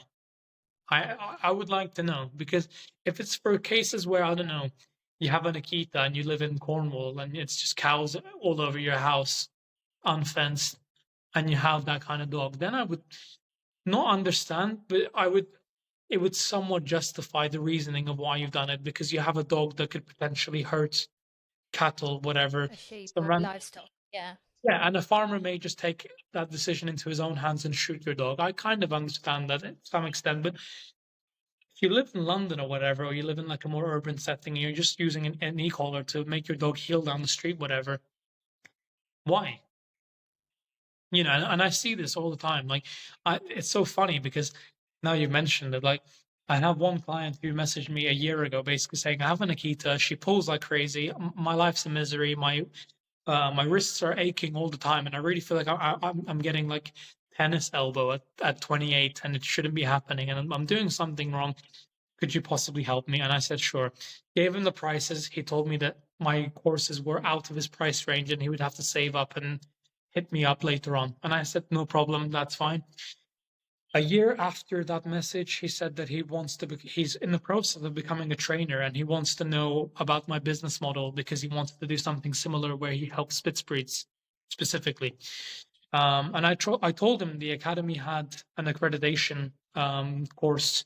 It's a 3-year course similar to what universities do, and I teach you everything from A to Z. Wasn't interested in that. He just wanted free advice on how I do my business, how I do everything. And I told him that I wouldn't really be open to sharing how I do things for free. It's not something that I want to do. I paid a lot of money for my education, so should you. And that was my argument. So we left it like that. In 6 months, amazingly, he became a master behaviorist somehow, and he is now advertising that he's a spit specialist because he has an Akita with an e-collar that can heal perfectly and can focus on him super well.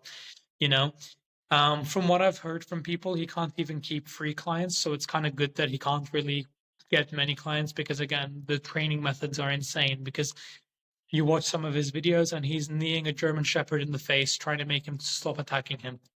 Other videos, he is grabbing a puppy and slamming him onto a tarmac, trying to tell him off to not bite him. Why? Why? Makes no sense. And these people are willingly falling into the trap of free training because they can't afford it, or maybe they don't want to pay for training.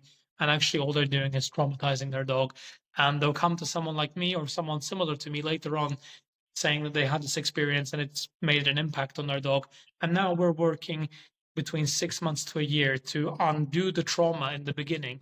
And then after that, working another 6 months to a year to teach the dog new behaviors, new foundations, new everything. So, yeah. It's crazy. It seems so polarizing at the moment. I wish there was a way for people to see each other's perspectives and kind of find a humane middle ground, but I can't see that happening anytime soon, which is a shame, really, because in the meantime, dogs are suffering. No, 100%. But anyways, I will. The middle line is so tough to reach because the problem is that people like me don't want to find a mid ground with people like that, because even borderline hurting a dog is super wrong in my ideals, the way I feel and everything. Like, I could never do half aversive or 5% aversive or even 1% aversive. I wouldn't be open to it, like in any way, because I've had too much case studies of dogs that have been rehabilitated the way that I've been taught, the way that I'm doing it now through R9 plus and like punishment free based training, stuff like that. I've had too many success stories from that method to even listen to how that could be done that way, whatever. I've not had enough experiences where the aversiveness has worked, so therefore I don't believe in it. But at the same time, aversive trainers or balance trainers will never incorporate enough positivity in their training to make it balanced in any way. And that's the funny part, because you look at balanced trainers and there's not much balance going on. It's the irony in the name. And like a lot of the people who have companies that are called the letter K and then the number 9 are in the red flag community, in my opinion, of people who do that aversive training most of the time. And I would advise people to look heavily when they're researching canine academies, how it's spelled, how it looks, because too many people are in that black hoodie with the van with all the gimmicks and everything, with a German Shepherd or a German Shepherd, whatever, or even an Akita, like that client of mine that I mentioned. E-collar training all the way, and that's it. Nothing more, nothing less, just straight up punishment tools. Need to show the dog who's boss. If your dog's not listening to you, then you should smack it on its nose. If your dog is not paying attention to you, prod him in the neck until he looks back at you. What's the point? What are we really achieving here? If I don't know, if you had a child, for example, and the child came back from school and said, my teacher kept prodding me in the neck until I paid attention in class because I was playing with my friends or whatever, you would lose it. You would march down there and be like, what the hell did you do to my kid? Like, how dare you even put a finger on my child? You would be so like full of rage, But for some awkward reason, when you do it to a dog, it's completely fine. It's how do you put it?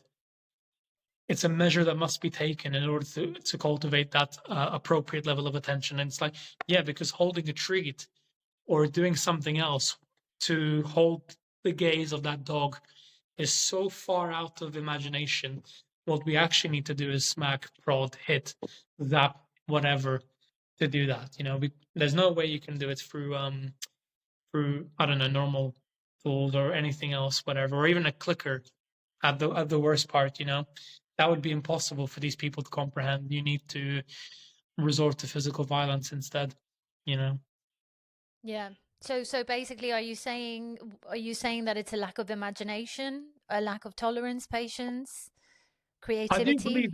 do believe that's the case, because when I see someone who brags about their dog being off leash, on an e-collar, for example, and they say, "Oh, like I can have him off leash anywhere." You meet people like that, and you talk to them, and then you ask about when they're on the lead, or you realize in the moment you've never seen the dog on the lead. Most of the time. And they'll make these excuses like, "Oh, I like my dog to have its freedom, and I like the dog the fact that it has boundaries when it comes to his freedom, and he understands that when I want him back, I want him back, whatever." Okay, but at some point you're gonna have to put it on a lead. You know, at some point that gimmick will end.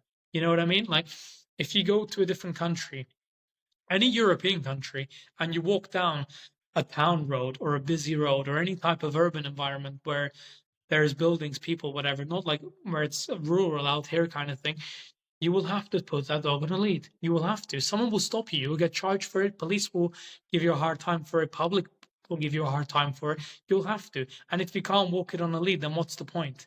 For me, like, there's no skill behind it in any way. The fact that this dog is able to be off the leash everywhere, what's the need for it? Say, for example, I'm at a train station and I don't know, my dog gets a bit too curious and jumps on the tracks. What am I supposed to do? Because if it has an e-collar, or even if it doesn't, I'm still screwed at that point. It's live electricity. I can't jump in and save my dog. And if it already has an electric component on its collar and then it starts to get electrocuted, it's definitely dying. It's not surviving that. So again, all these other external parameters that people don't consider and think about just because they're too impatient to just teach the dog how to heel on a static leash. And they've been pulled a few times and now they've lost their patience. My wife is 52, 53 kilograms. She can walk 6 dogs that in total outweigh her. And it's not about her strength or anything like that. It's the way she communicates with them and the way she, energy wise, asserts her authority in that moment in time. They know not to pull her around and not to do anything out of the ordinary. They know when we're walking, we're walking. We don't play with other dogs. We don't lunge and do whatever. We go for a walk on our normal route and then we come home. When we come home, we play with each other. That's it. Nothing more to be said or done, I haven't done that with an e-collar in any way. It's all been static leashes. That's it. I have slip leads at times. I have slip leads at times where I'm in a rush and I need to walk a dog really quickly just to whack it on and walk out. Because sometimes we'll groom them and we'll take the collars off. So sometimes I can't find the collar or whatever, and I'll use a slip leash. And again, not for adversive purposes, just because it's a bit easier to use. But other than that, nothing more than that, really. But it blows my mind that people have like a 15-week-old puppy and it's already on a prong or an e-collar just because it needs to learn the rules of life or whatever. It's like, what do you mean? You're destroying the spirit of that dog. That dog is not going to be as whimsical, as, I don't know, free-spirited in any way, because all it's learning is pain, pain, pain. I even changed my opinions on like street dog charities. Like, I used to be so for them, and now I'm kind of borderline against it because I was thinking about it like so hard in my head, and I was like, well, hang on a minute, let's just look at it from this perspective.